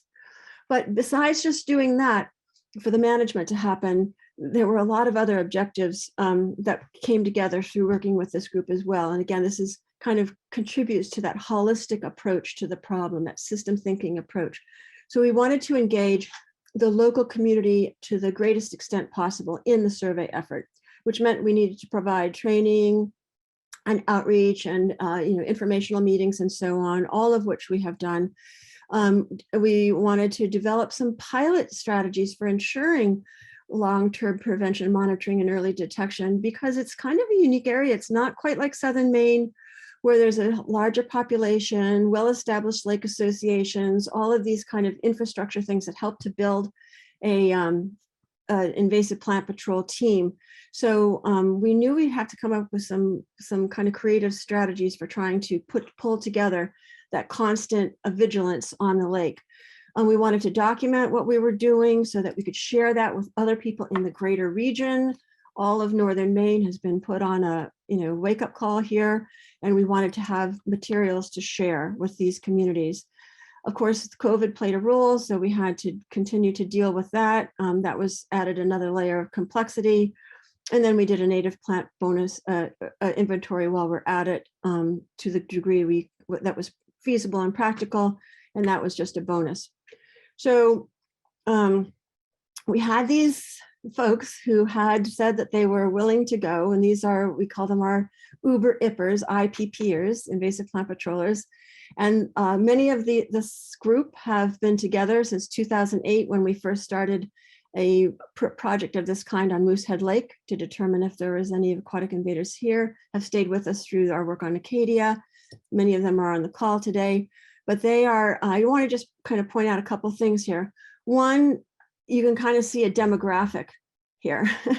And this is our volunteer demographic to a large degree, is folks that are near and at retirement age. And they come with a lifetime of experience and expertise in a broad array of things. So when you talk about, people power and systems thinking, this pulling people together in this way from this demographic in particular is really quite beautiful. And I can't say enough about it, how effective it's been. I want to just point out who have been kind of the team ringleaders of this Uber Ipper team right from the start. This is Ross and Bunny Westcott. I think Westcott's might be on the call today, but I didn't see their name. Holler if you are here, or put something in the chat, Ross and Bunny, so I can see. But they basically have just this great enthusiasm for the work, and now have just developed, and Ross, they're both like masters at logistics.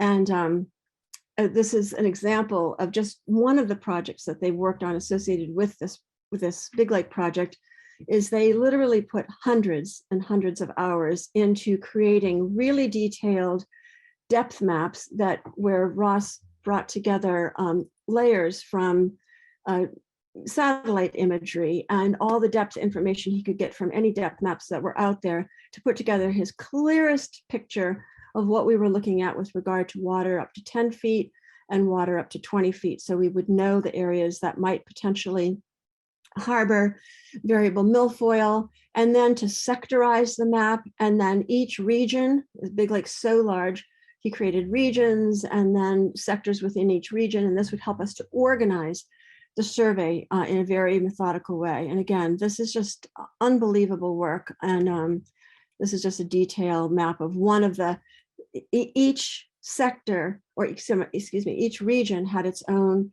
sector map and then a set of smaller sector maps as well. So really tremendous work. Another thing that came together was that we've been working with Down East Lakes Land Trust. They are the major nonprofit in that area working to protect the Big Lake. And they helped us help line up pontoon boats and provided staff to help assist the kayakers. The kayakers are coming from away primarily to take them out to the more remote parts of the lake. And we discovered that this was just a brilliant kind of collaboration, because not only could they get kayakers out to where they needed to be in a much more efficient way, but once there, the platform, the higher platform of the pontoon boats provided a completely different level from which to view the plants.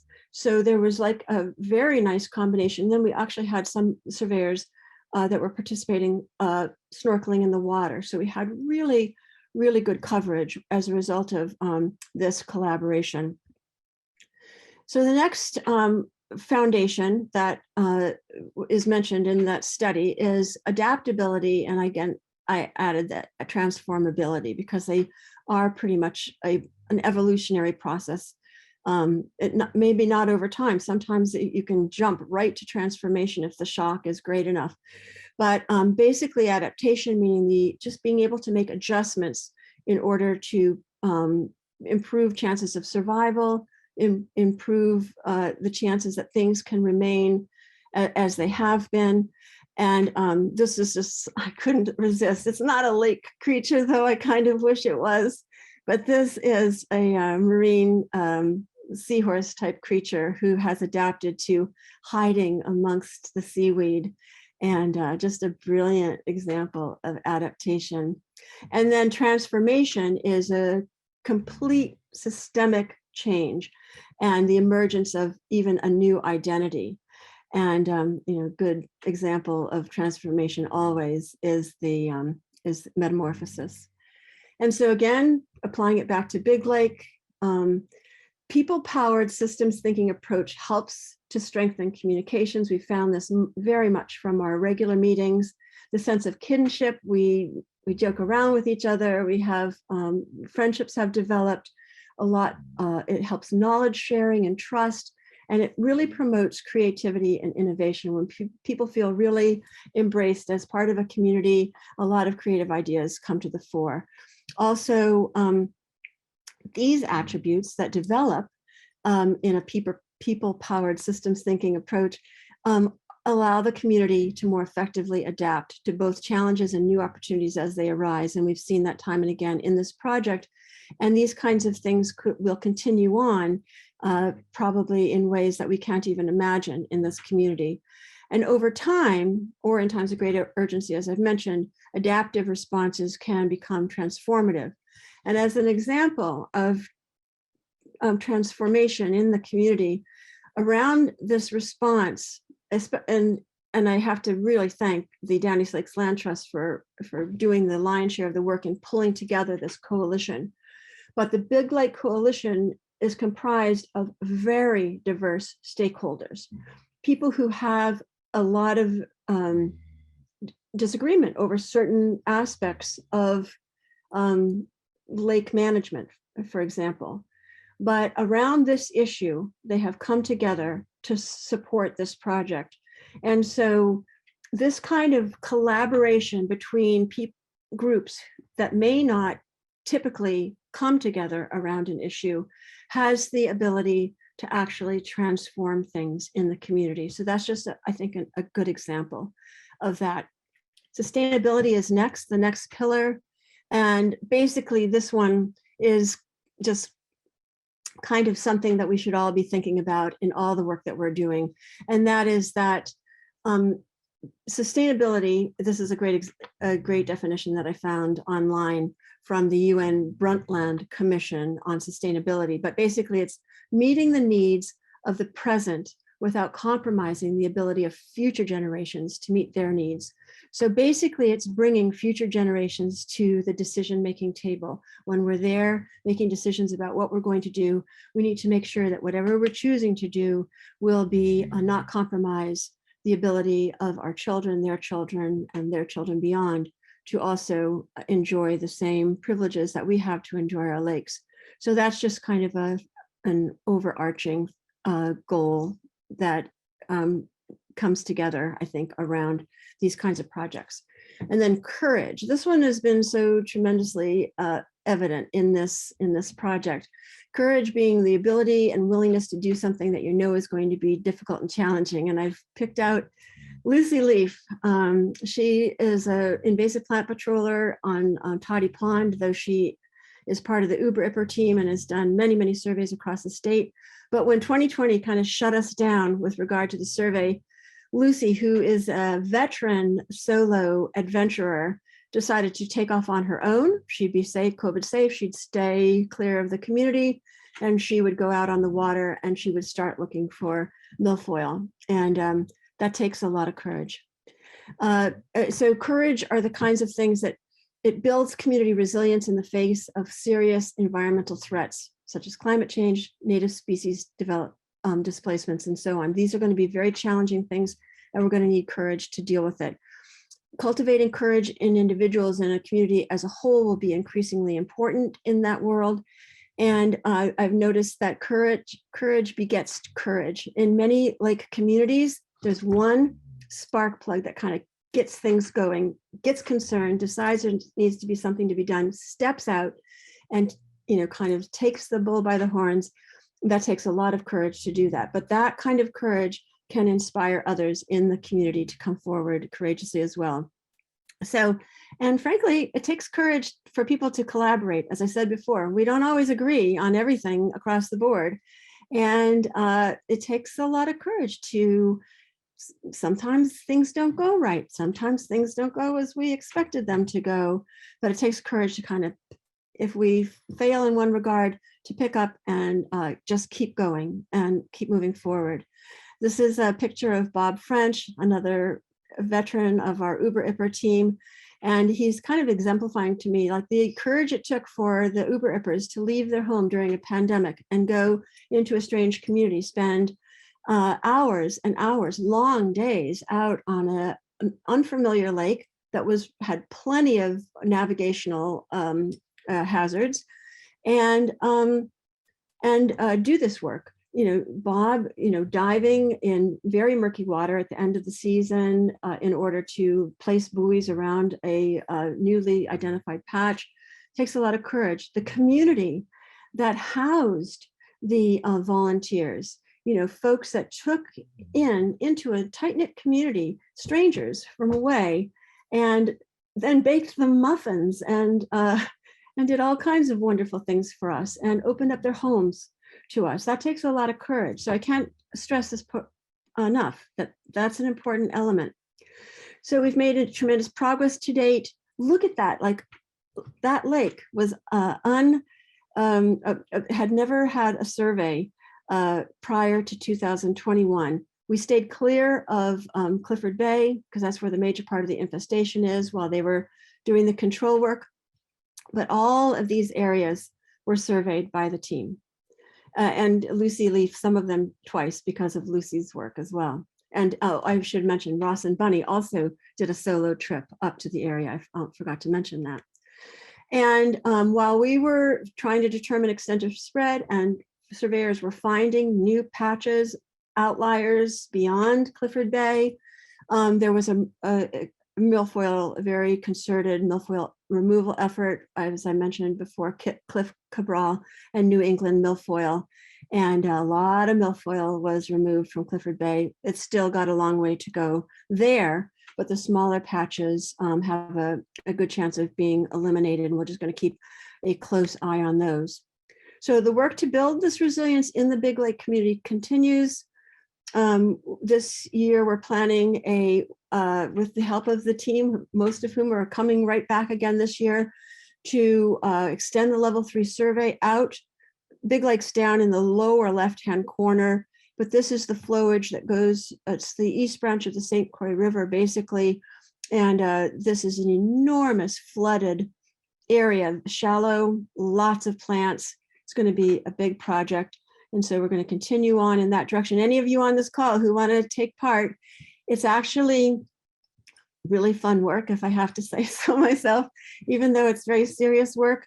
There's just a real joy with being together with this team. And they'll be expanding their courtesy boat inspection program.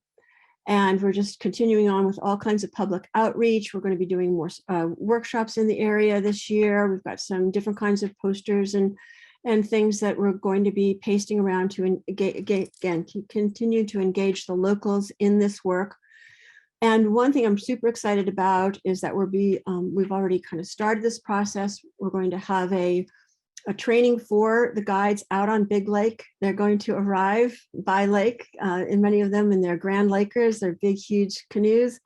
And they're going to have already said that they're willing and able to be our partners on this and help to spot and mark and report suspicious plants to DLLT. So again, they play a tremendous role in that region, probably more Maine guides in that region than anywhere else in the state.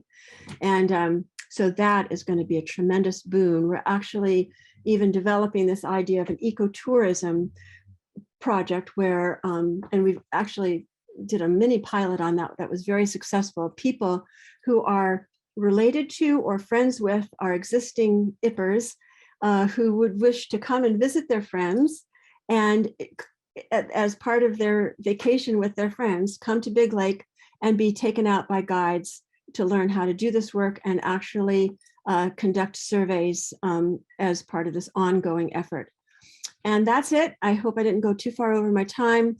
And so I just wanted to share this really amazing project with all of you. I will say that we're starting the same process with the folks from Alamoosic Lake. I noticed that Charlene from Alamoosic Lake, the person who actually found the variable milfoil there, is on the call today, and she knows full well we've started up similar meetings there, and it shows is just as much promise.